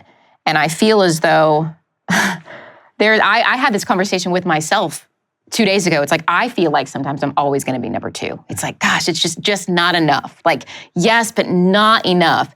And then I thought, and I think about some friends I can list right now that would say, you are number one. Like, in compared to so many other people who would just trade their life in a moment That's right. for the opportunity that you, in their eyes, you have number one. There's no number one plus. You are it. And so I think our perspective on what we get, the opportunity to do, has to be so well balanced in comparing my apples to your apples, and associate versus chief. I don't know. Yeah, Well, it's like Dave always says he's a wiener in a steakhouse. He's like, I get to feeling good about myself till I hang out with these guys, and they're all billionaires, and I'm like, hey guys, can I sit at the table? You know what I mean? Because number one doesn't Always really consistent. always going to be someone better, right? There's going to be that. But the billionaire looks at Dave and goes, I don't know how that guy goes on the air and talks to millions of people. That's exactly Yes. right. I mean, it's yes. The legacy I want to leave, first and foremost, is I want my kids to know that my relationship with God was real, it was legit. And then for others, I want them to recall encounters with me as something that just made them feel safe, made them feel warm, made them feel seen, made them feel loved. I want to leave a legacy of I would say of freedom. No one's perfect. I'm not perfect. You're not perfect. But when it comes to money specifically, like, you have the ability to do something different, and that your past mistakes and what you've done literally do not have to dictate your future. You can decide something different. I pray that the legacy that I have left so far has been one that has allowed people to feel like they are worth fighting for. They are worth being heard. They're worth being seen. That would be 100% job well done if my legacy was that. Can it be more than one thing? So I feel like the Christian answer, which is also true, I really do feel this way, is like, I want to leave a legacy of love. Like, I want to be known for love. I want to be positive, loving. I want to show love to others. In addition to that, I don't know, maybe this is my personality, but a legacy of fun. I want to inject fun into everything that we do. When it comes to legacy, I want people to think back on their time they spent with me and say, I laughed a little bit harder, I had a little bit more peace, I had a little bit clearer direction after spending some time with John. The Bible says a good man leaves an inheritance to his children's children. And that's something that I have not experienced with my family tree. And so one of my goals is to change my family tree so that my kids, my grandkids never have to experience the pain of debt. I want to talk about the enemies of purpose. Okay, and I think there's three, but they're buckets. And I want to hear your stories. But I think fear, the voices of fear, doubt, the voices of doubt, pride, the voices of pride, they can rob us of purpose. The great fear that, if I'm not careful, completely distracts me and turns me into a crazy man is the fear of not making enough of a difference, not mattering enough. It's like, oh, am I making enough of an impact? And it's so out of whack when I have that fear, right? And so that's a huge one, and that leads into doubt for me too. Doubting, am I good enough to do what my heart longs to do? Okay, I'm just keeping it real right now, and I wrestle with that all the time. That's like men's number one, right? Is am I good enough? Certainly, I think, it's a big deal for everybody. I think all of us are kind of little kids, little boys, little girls. Do I matter? Do you see me? You see me. But I'm saying I've internalized this garbage. Yeah. Okay, and I'm calling it what it is. It's garbage. Yeah. But I guess I want people to hear that I deal with that crap on a daily basis. Yep. Right. Okay? This it's a combination, it's a cocktail of fear and doubt. Equal parts. And if I'm not careful, I will lose sight of what it's really about, which is, for me personally, it's helping other people realize what their unique contribution is and just go do it. I mean, it's as simple as it gets for me. Right. But if I'm not careful, I start paying attention to the wrong things. Well, we live in a culture that says if you can't measure it, it's not real. That's it doesn't right. exist. That's good. And right here, we heard somebody dude, we're about to go out of town. Let's go grab some luggage. And somebody saw, oh, I'm an adult, and this is what this looks like, and I can do this, right? So you're talking about an empowerment lesson that you got in real time, and you're just going to get some luggage. Sure. That's not quantifiable. Right, I mean, you right, can't. right. And who knows? And it's so easy to look at, well, what's your followers here, and what's the book sales here, that as the proxy for, are you making impact or not? Right.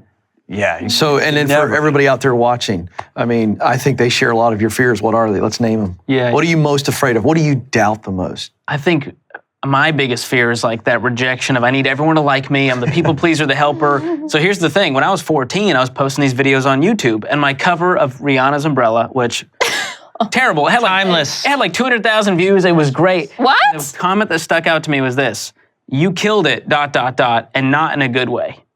And that was one of those, at 14 years old, you're just like, oh gosh, someone on the internet hates me. Like I was deflated. And to this day, now I'm 32. Yeah. And let me tell you, there's way more negative YouTube comments.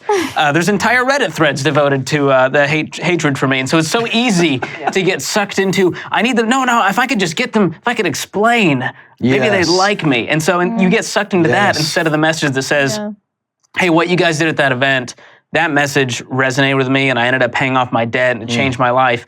And those are like, hey, that's great, yay. But I got to deal with this critic for a second. And so you tend to lean into what the critics are saying. Yeah. And what I found is that the critics, they're halfway to being creators. And they're so close because they point the thing out, but they don't actually solve any problems. And so what I want to do is solve problems. That's what we're all here to do. And the critics are here to point them out. Yeah. So they're halfway there. And so that's been a real struggle for me as I struggle with this doubt of like, they're right. They see right through me. I'm a poser, right? That was the word in the skateboard world. You're a poser. You're not a real skater. And I feel that to this day. Ollie, poser. Yeah, poser. Can't kickflip. And it's that, what are you doing? You're not a financial advisor. What's your credentials? You haven't done the thing. And to me, it's gutting, but at the same time, I look back at, the Bible. We're all believers here, and you go, wow, look at all the people that God chose in the Bible. The guys with the college degrees, he was like, get out of the way, dude. I got to get this guy who's the fisherman. Yeah. He's going to be the one to spread the message. And so to remind myself that, that God qualifies the called and doesn't call the qualified, that's just such a beautiful reminder for me when I get into that space. Yeah, my fear early on was that I didn't have the credentials or the story, right? Because Dad's was bankruptcy to this, and I avoided that. So what gives me credibility?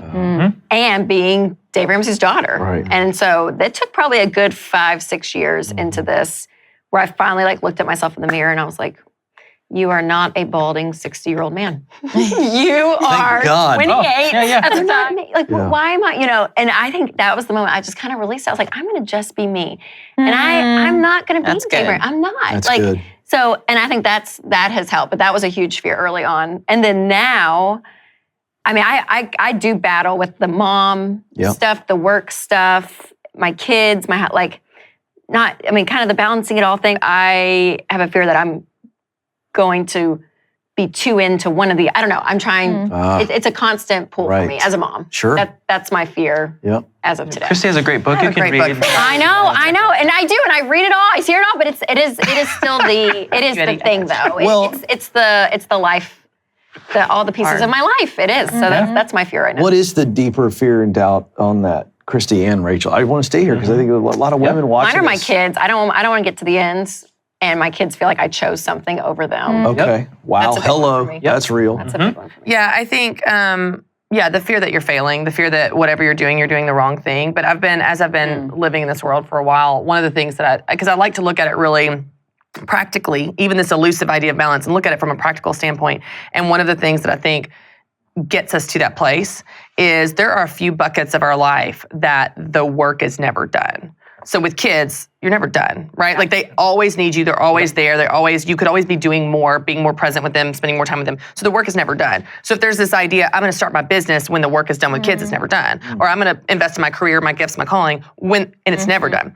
But you could say that for business. Well, I'm going to spend time with my kids when the work is done, and it's never done. Or I'm going to spend time with my family, or work out, or have time alone when the work is done in my career, and it's never done. And so the problem is when we have this belief that we're going to do X, Y, Z when the work is done, and we've got these areas of our life that the work is never done. We never define success, so we always feel like we're failing. I'm failing as a mom because I didn't spend 100% of my time with them, and I'm failing in business. And so there's an element of this that I feel like we set ourselves up to fail because of the expectations around these areas. So one of the things that I think has been helpful for me is simply defining success. Like, what does it look like? What does success look like in parenting in a tactical way? Like, is it I'm there for every dinner? Is it we spend Saturdays together? Like, you taught me this, visualizing what I want the weekend to look like, what I want date night to. When you visualize that and just at least get some clarity around it, then you can aim for that and hit it or not hit it or whatever. But you have something it makes it a little bit more measurable, a little bit more tactical versus this shadow that haunts us that we're always failing. So I think that No, and I get that. And I do that all that. No, and I feel that too. Yeah, I mean, but it is a pool still It of is. that. But no, I hear that. It's always there. I mean, Yes, they're totally. always. It's not always complete, like you said. As a professional, Christy, what's a fear or a doubt that held you back for a while, or maybe you still have to fight on a consistent basis? I think the fear, it's similar to even what we were talking about with how you spend time, but the fear that I'm doing the wrong thing. And so what I mean, like, let me give you an example. Like, Professionally or as a mom? I'm talking like anything. Anything. Okay. There's an element, and I'm a confident person, and I believe in what I'm doing. But like, especially with the weight of what I'm doing professionally, and we've talked about this even in like meetings like months ago. But I just feel the weight of the responsibility to honor those people, to honor God, to do the right thing. So let me give you a very tactical example. This was 3 days ago. We ended Business Boutique differently than we normally do, and it was what I felt like the Lord put on my heart. We just did some things differently at the end, and I didn't get the response on social that I wanted or hoped or expected, and it made me doubt: did I do the wrong thing? Did I end it wrong? Did I change it up and that was the wrong thing to do, and I didn't hear the Lord?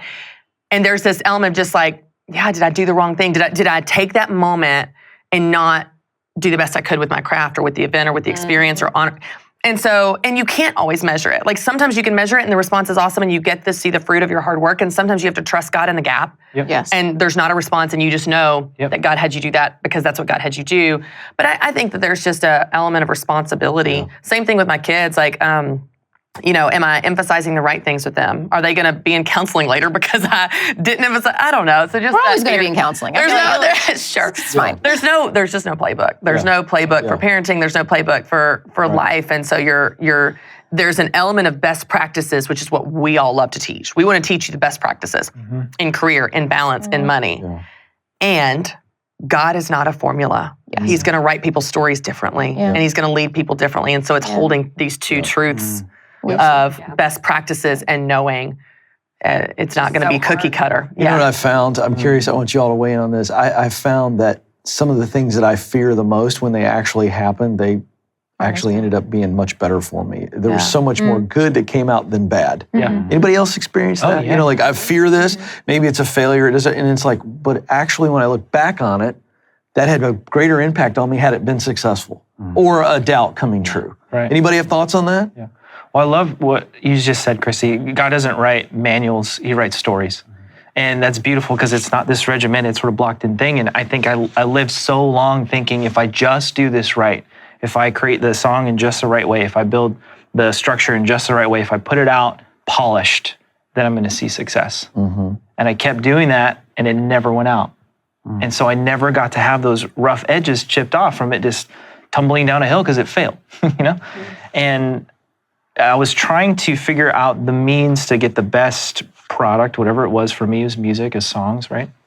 Tried to figure out the methodology to get it to be the best so that I could have it then stamped and be validated. And this is something that I'm still kind of working out now. I'm on the other side of that paradigm where God has made it clear, you're good, bro. Like everything you do now should be an enjoyment of the excess of the fact that I'm with you. If you fail, I'm with you. If you succeed, it's because of me. I'm still with you. It doesn't matter the results of it, because what matters is that I'm with you in the process of it. Yeah. And it's really easy to sort of have that aha moment, but then it's hard walking it out day by day, step by step, moment by moment. I was at a retreat thing, and they were talking about affirmation versus validation. And they gave me the visual of a passport and knowing like who you are validated by your creator, right? Like that is your identity, you are validated. And then as you travel with that passport to other countries, you know, Italy affirms you are a US citizen on that passport, you know. So these different mile markers can affirm and stamp that passport, but that validation isn't that. And I think that's huge, or at least for me. Yeah. I'm like, oh, it love that resonated visual so so much. much. That's And I was good. like, man, that validation versus affirmation, it is huge. That's a big journey. We're supposed to enjoy the journey. That's right. That's you know? right. Instead Totally. of thinking if I hit enough stamps, then I've completed my book. That's it. Totally. Yep. Oh, yeah. Yep. And it's just a compliment to what you're doing, not the source of what you're doing. Yep. Like it's hard to remember, but the distinction is It's huge. so huge. Yeah. I think with the journey portion that you mentioned, for me, it's running out of time. I fear running out of time. Oh. Alexander Hamilton, that song is "Why Do You Write Like You're Running Out of Time?" And when that song played, I started crying because I was like, this is me. I live my life at 100 miles per hour because I'm afraid that I'm not going to get to this pinnacle that I can't articulate what is because it doesn't exist, rather than enjoying the journey. The journey has at some parts been fun, but I could say even like over the span of my 20s to late 20s, there weren't too many fun moments because I was always on to the next thing. Like I was at this fire at 2 a.m. because I knew I needed to, because I needed to get to Atlanta. I needed to get to market number 9, and then after market number 9, then I was gonna, it just was never this place where I could just rest and abide in where I was. And it wasn't until I left the news that I realized all I can do right now is abide. I literally have nothing to do but abide. And then to realize life is not so sucky, and I made it that way. And where is this benchmark of approval? I think a lot of it came from, my childhood, the way I was raised, and having to, like, this is how much I put my validation into what I did. When I left the news, I was so ashamed. I did not even tell my dad face to face. He was in the same room as me. I wrote him an email. Because that's how much I put into my job. I literally did not believe I was anything more than that. And so realizing that, okay, well, I've got to be something more than that or else I would be dead now, right? Because I'm no longer in the news, so what now? And allowing the Lord to bring me back to a place of wholeness without having to prove or do or achieve anything. And let that be just out of the overflowing of why I am created and just saying yes to things and obeying. But then realizing too, when you're in that place, it doesn't feel like you're running out of time because you're just abiding. You're abiding in where you are now. And I mean, that's my biggest fear. And that's something that if I'm not careful, I get back to. I'm finishing my master's and I'm like, let me just finish this freaking thing. And yet it's still that little voice in my head, you're running out of time. And it's not real. It's not true. And at the end of the day, like I'm alive still. I'm alive still and I'm thriving, and I don't need a certificate to keep me going. That's right. right. Well, it's hard to be those two things. It's hard to be content where you are and ambitious. And I feel like we swing to these extremes in our culture. And even me personally, it's like I feel really, really ambitious, and then I feel guilty for that. Then it's like, well, I just don't care at all. Apathy. It's like, I think you can be both. I think you can be ambitious and have goals and hold them loosely, like you said a while ago. And but it's hard, because we, like it's one or the other. John, I want you to weigh in on fear and doubt, but I'm curious to know just from the clinical standpoint, because I think people watching right now, I think the greatest fear that we all face is the unknown. Yeah. Like we talk about being on purpose here, this conversation. Well, welcome to the journey. There's a whole lot of unknowns. And that's a paralyzing fear as well. Hey, I know I'm supposed to go this direction, but I don't know where the twists and the turns and the detours are. Your thoughts on why that's such a paralyzing fear? Our basic physiology, your brain is wired to go with what's familiar. That's why we stay in abusive relationships, whether they're romantic or we stay connected to parents that hurt us. We work for toxic bosses because it's what we know. It's the devil you know. Yep. And the unknown can get you killed. And so our brain would rather be uncomfortable and alive than the potential. And then the risk of this going well, that's not even worth it, right? Yeah. I think from the fear and the doubt, if I'm being honest, I think back to my first job. I was a high school track and basketball coach. 21, I was a kid, I was an idiot. But I was also could get kids all riled up to go win the game or whatever. I was good at the Newt Rodney speeches. And one day in practice, we were running a drill, and we were running the drill, and they kept rolling back off. And these were young people at a part of the city of Houston that I didn't grow up in. I learned a lot about what my childhood was not like everyone else's childhood growing up. It was really formative, and I developed a good bond. But I'll never forget, I threw a temper tantrum in a practice, and I was trying to make an impact, and I knocked over a rack of balls, and I walked out of practice. Well, there's guys already assigned. Your job is to get the balls picked up and get them put up. And I just left. And they knew, they cleaned up the gym, and I left. And the next day, and one of my athletes, his name's Marquise, I still remember his name. And I said, all right, guys, the next day at practice, I'd blown it over. And he said, I was like, all right, today we're going to do this, this, this, and this. And he said, are you going to walk out on us again? And he had a different thing in his childhood that when a man walks out. Yeah. And multiple of my players experienced that. And suddenly I thought, oh no. So what does that have to do with it? Now I fast forward to here. You said this when I started this job, and I didn't fully get it. I've been working with college students for almost 20 years. They listen to about a quarter of what you say. You know what I mean? Like, Optimistic. how about don't do all of those drugs? And they're like, I'll take that into consideration. Right. So you talked about, when I took this job, people call Dave and say, how do I keep my grandkids fed? And he answers them, and they go do it. And that's a weight that most people in the world don't understand. Yep. And now I'm in a job where somebody says, my husband cheated on me, and I don't know what my next step is. And I say, you need to do these 3 things. Yeah, they're good. And now they're writing letters. Yeah. They went and did it. And I'm like, whoa, I mean, that's what this job is. Like, you're going to actually go do it, the trust transfer. Right. And I think back to how many conversations over the last 20 years with young people I've had, whether high school or college kids, people who are struggling, and I think, oh, what I'd give to go do that conversation over again. So the big fear I have is you're going to say something the wrong way. And I know I've got a very privileged perspective because I've been this tall since I was 7th grade. I'm loud, and what the world needs is another man telling them what to do, right? I feel very, very nervous now about speaking into, here's what you should do, here's what you should do. So the temptation is, I'll stay quiet. Right. I'll be quiet. And you just go figure it out. So how do you wrestle through that to where you shake it off? So the big thing is I make sure, I'm right. And and what I mean by that is, yesterday I took calls on the radio. I called 2 different scholars about immigrant guilt because I don't know. So I talked to 2 folks, one who'd experienced this and was a scholar, and the other who's just a scholar, and said, walk me through this. And one of them called me out. I said, I'm about to say this. And he was like, oh, don't say that, right? And so when I was in colleges and I'd go speak to different groups, I would have different people on my phone, and I would text and say, I'm about to say this, and they'd say, John, don't say that. And they were helping me out, and they knew my heart. Our kids played together, so we had relationships, but it's me leaning into being humble enough to say, I need help. The goal is not for Deloney to be right. It's to the end person listening to this who's vacuuming, who's about to leave their marriage, or the guy that's working on his car who's sick of his wife.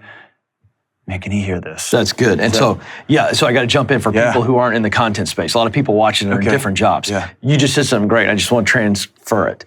The goal is not to be perfect in whatever your job or task is. The goal is just to contribute to the customer. So be humble. So it's not about perfection. It's about, hey, do I make a contribution? It's really good. The passion that drives my work is the fact that as a society, we have believed so many lies when it comes to money. So one of my goals is to help people understand the hidden truths that are keeping them broke and then show them a path to go somewhere else. I have a picture in my head of a dad who just walked in to see his wife and his newborn, and she is sobbing and she can't stop. His immediate thought is, I don't know what to do. So I could give him the words, give him the confidence, give him the peace, give her the confidence, give her the words that the next moment's gonna be okay. I know that God is using the work that I'm doing to make an impact, and I'm fully aware that God is doing the transformation, but it's pretty cool to have a front row seat to what he's doing in these people's lives. Week after week, day after day, when you get face to face with somebody and you see how their lives have been changed, you don't forget that feeling, and it doesn't grow old. And that's something I chase after every single day. I hope to be a voice that allows other voices to be heard. That is a passion of mine. There's a lot of things that we can't control. Our kids, situations. But I'm like, yeah, but money is something that is so tangible, and it's a tool that you can actually tell it what to do. You and I have talked a lot about this and the particular kind of calls we get on our shows. I see a tremendous pattern between pain and passion, okay, as it relates to work, okay? Whether it's pain in your life or it's just something in your past. I just want to know, how much is your past? Or pain in your past or something in your past? How much does it shape what each of you do today? How much? How big of an impact does it have? 100%. Oh, yeah. Talk to me. I've hurt people. I've got things that I've said to people when I was a kid that still, and I did when I was younger, still rattles around in my head. There's been a couple of incidents I've had with young people over the years that have either taken their life or their parents have done just getting dropped in the middle of situations. And I've had my own marriage that's been hanging on by a thread at times. I've had own time to look at my kid and like, I don't have to say this. And so I think all of those stories fuel. Somebody's gonna be walking around with earbuds in and not knowing what to do next.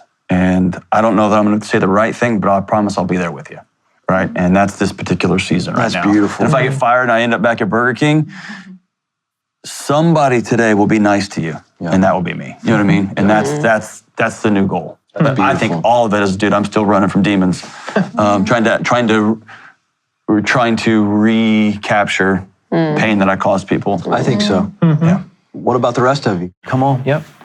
Let's go. Dive in here, dig a little bit. I was just thinking yesterday, I was actually recording an episode for my podcast, and I was telling this story about, I remember being really young, and because my mom was a single mom and I was an only child, our house was really quiet. She worked a lot. No one in this room is surprised that I'm an extrovert. I get my energy from people. And so I always wanted siblings. I always wanted just like loud, and like, I just remember thinking, even as young as age, like 6 or 7 or 8, I was like, when I grow up and when I have a family, I want a big family, and I want it to be loud and chaotic and people screaming and fighting and sharing clothes. Got it. But I just remember having this vision. And so after that shoot yesterday, I was thinking about telling that story because I hadn't thought about it in years, of how I wanted that from the time that I was a child. And I was thinking about a little bit of like, I guess my thoughts were kind of regretful of like, man, I still wish I had that. I wish I'd had siblings. I wish I had like family and what that looks like with dinner on the dinner table.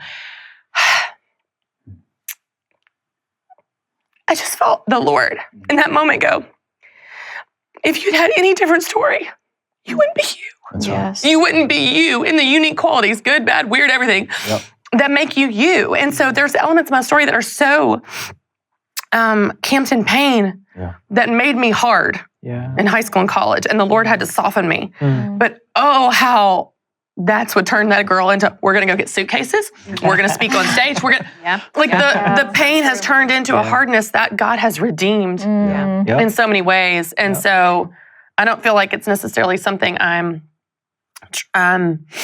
running from in the same way, but the pain has shaped me. You know what I mean? It has formed my personality in so many ways, which had some pretty downsides and still does, but God has redeemed and used to empower people to speak, to make things happen, to everything I've done in my story. I didn't have permission to do. I didn't have qualifications to do. And I'm just like, I'm making things happen. And but God in His grace. It connects you so deeply to the women that you talk to, that you write to, that you create products for, that you coach. And one of those women is me. This is where I'm going to get emotional. Like, you are somebody who, whoa.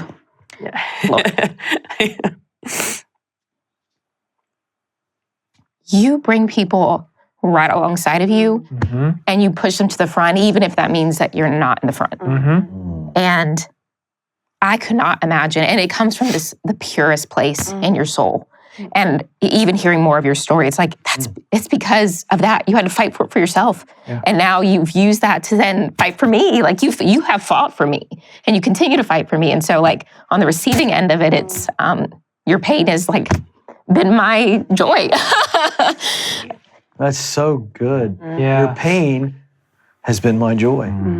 So it was all politics until 32. Then I realized it's not politics, and I go through a career crisis. And then it became an identity crisis pretty quick. Yeah. Right? So for a guy who's ambitious and on purpose his whole life, and then it's like, huh? It's not politics. What is it? So as I began the process of learning that was broadcasting, I thought it was sports broadcasting because I love sports. But it wasn't. And it was a 2 to 3 year process of floundering and literally being up at 2:30, 3 o'clock at night as a 33-year-old man with all of his identity. Yeah. And you wasted 13 years of your life. At the age of 20, you got into politics. For 13 years, you just blew it. Right. Okay? And you're laying awake at night going, oh my gosh, I'm going to be 34 soon. I'm almost middle age, right? And it's a spiral. Yep. And so that part of my story, when I didn't know what kind of broadcasting, I thought it was sports broadcasting, but that wasn't it either. Now I broadcast to help people figure out what their unique contribution to the world is. Yeah. But that, because I wrestled with it and I felt like a complete, utter failure. Yeah. And I think you said it earlier. I think we all kind of went amen when you said it, that had we gotten the platform or the dream job that we're all in now, at 24, we wouldn't have appreciated it. We would have squandered it. And I will tell you, to the people that are watching, if you feel like I'm in this season of the desert and I just feel like it's all struggle and all the things, when you see these tears and this emotion, I can tell you that the past, what you're going through now is shaping your future, like Christy said. Because I can now get on the phone with anybody who feels lost, stuck, miserable, like a failure, and I actually know what they feel like. Why don't you go back to scripture, man? The idea that the called people had 40 years of wandering around, that Jesus put at 40 days, and every person is called to a season, whether it's 40 years or 40 days. And if you try to fast track that, it never doesn't end in ash. If you don't recognize that season is the soil that whatever's coming next is going to grow from. Absolutely. The strength that we get in the struggle is everything for the future. You are who you are, dealing with a very difficult childhood. We know your story, you shared a bit of it, but it is that struggle that strengthened you, and same thing with all of us. And I would say the misconception I see, I work a lot with women in businesses, but this applies to anything with a career. There's this misconception that I'm going to wait to have the platform I want, the followers I want, the position I want to be good. I'll start being good then. I'll start giving it my all then. I'll start showing up then. It's like, if you're not good in Nebraska, you're not going to be good on the big stage. If you're not good with your 200 followers, you're not going to be good for your 200,000. It really is the scripture of faithfulness in the small things. Then God can trust you with more. And for all the big stages anybody sees us on, and again, you could apply this to career or whatever, there are a million stories, decades of experience of speaking at the family reunions, the high school reunions, the Kentucky County Library on a Friday night with refrigerated chicken fingers. Like, we got stories for days that are not glamorous at all, that you show up and you're faithful there because you're going, God, this isn't my dream job maybe. Maybe there's people watching, they're like, I'm not in my dream job. Treat it like it's your dream job. Be faithful where you are, and there's that preparation for the next thing. But man, don't think you're going to flip a switch when you get the title you want. All of a sudden, your character is going to catch up. Your character happens right now in the Nebraska. Yes and amen. Look, Go with you, bro. We always say that. I mean, she just dropped a sermon. Okay, and let me tell you what you get from what she just said. If you don't win the now, there is that next never happens. You're not ready for it. Well, you've got to win the now. Okay, so. Final thing, I if I could, I'd love to maybe hear a bit of your dreams. What you're dreaming about, what you're hoping about, vision for the work that I know you all care deeply about. What would you say? So I've had a dream reignited, like we talked about earlier. And what I've noticed for a long time is some of the most creative, inspiring things have been relegated to platforms and people that are talking about things that don't matter. They're pumping up all of the sort of short-lived pleasures of life. And my hope and my dream is that the church would be a place that inspires everyone else again.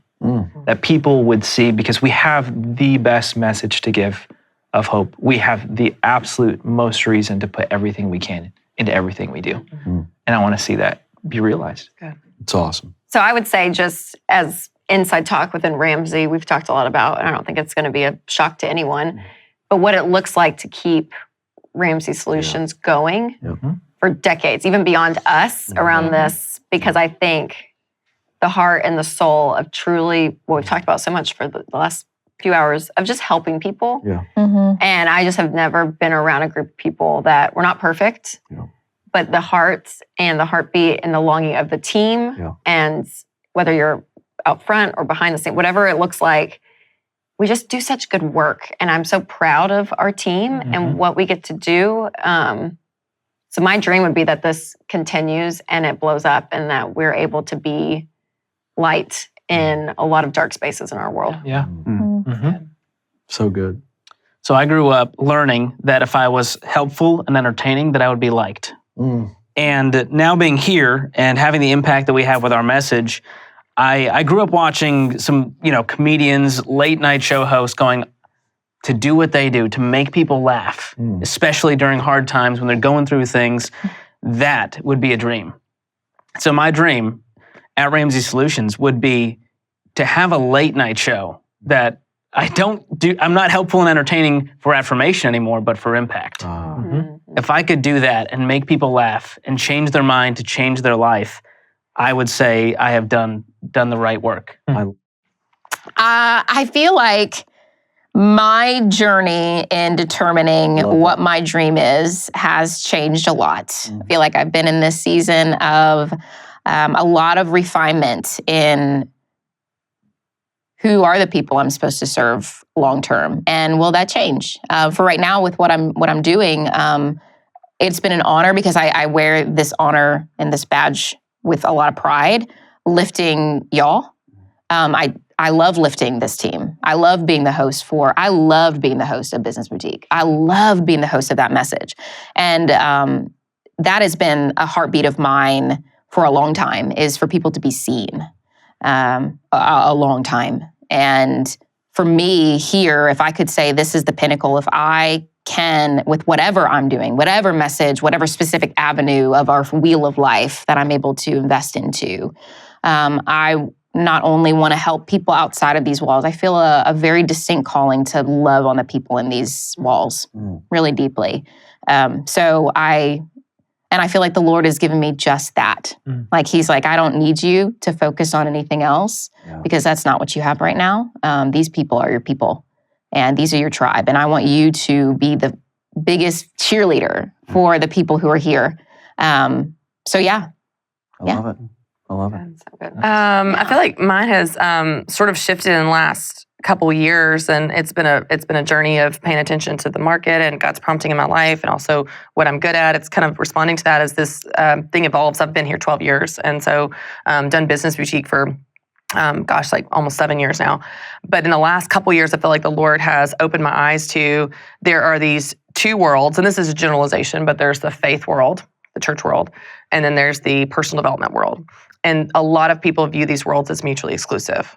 You're either a person of faith, and it's Jesus and pray, and that's it. Or you're a personal development person, and it's like personal growth, pull yourself up by your bootstraps, do it yourself, bulldoze anybody in the way, universe is on your side. And I feel like that God is calling me to bridge that gap. And I feel like I'm going to be a personal development expert that's going to show you steps and plans and goals and how to be ambitious. And by the way, it's all God's anyway, and this is rooted in Scripture. And so it is bridging the gap between these two things, and that space doesn't exist. And the fear that you just make all of them mad, because I'm not Christian enough for the Christians, and I'm not, goal getter enough for the goal getter, whatever, too Christian for the, but I feel like that space needs to be created, and I think God's given me the mantle to carry into it. Absolutely. It was my life's mission to not exist in this space. The last job I had, my boss called me in and said, "You've been here 4 years. I have to put you on the website that you work at this college. You can't not be on the internet." And so one of the core drivers of this job for me, taking this job, which was a wacky left career turn for me, was I got 2 little kids, and the world's a mess. And I had a picture of my dad going into the mess. And now I recognize, that could have got him killed. And that's what you did. And I want them to at least have a picture of this is what it looks like to get in the middle of it. And there is not a more chaotic space in the world than the influencer space and the thought leader space and the who's right and who's wrong. And, and so if you ask me what my mission is, my goal is right now, is to love my wife and my kids so well. And right now that looks like getting right in the middle of it and still being honorable and telling the truth. And I'm never going to be enough on this side of the political aisle or this side of the political aisle. My favorite thing was the first feedback we got from the audience survey, which was, I quit listening because he's just a bunch of liberal trash. And then I quit listening to that guy because he's just conservative nonsense. And that's when I said, we're doing it right. Yeah, made everybody mad.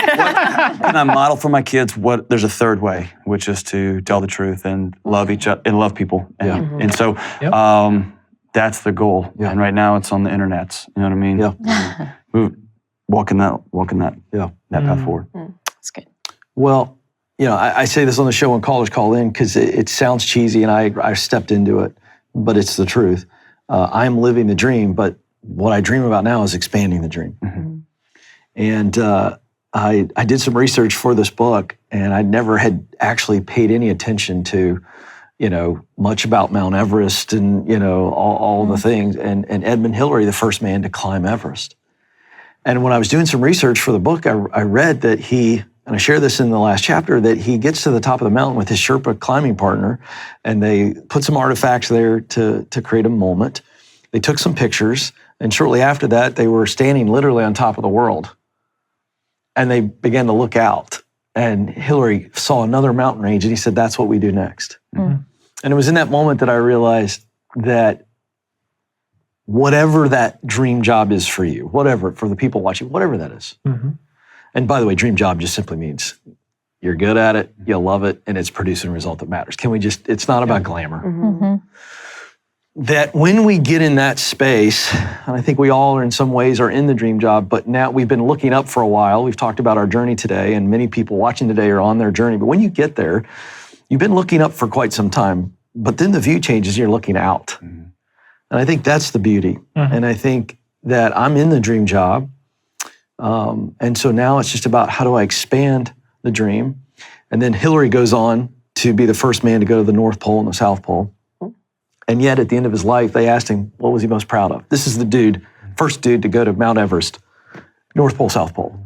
But what struck me is that the man who was the first to get to the top of Mount Everest, the first to go to the North Pole, the South Pole, at the end of his life, he was most proud of the Sherpa community that he had poured into financially to fund schools, build homes, and sustain a community that meant so much to him. Relationships, huh? It was all about people. And the impact that he cared the most about, we hardly read about. And by the way, the numbers were small. The numbers, catch this, the numbers were small. But what was the impact? We'll never know of where the kids that benefited from that and the families. And so that's why I'm so proud of all of you, grateful for all of you for the work you do, and for having this conversation, because it is my sincere hope that those who have watched this today go, wait a second, there is a unique contribution. I can get there despite my fear and doubt and all my failures and all the things, and I can actually make a difference in the lives of people. And so that's what this is all about. And I'm proud to serve with all of you. You all inspire me. I love you deeply. And this was tremendously fun. So thank you guys for hanging out. And to you, the audience, you have so little time with everything that you've got going on. And so the fact that you spent some time with us, I thank you deeply. But I also want you to know that I'm grateful that you watched for you, because I hope that our stories, the conversation that we had today, will encourage you to do what you were born to do. As I say at the beginning of every Ken Coleman show, and I'm going to end today, you were created to fill a unique role. You are needed, and you must do it. Somebody out there needs you to show up and be the best version of you. Own that, live that. And I can't wait to see what impact you're going to have in this world.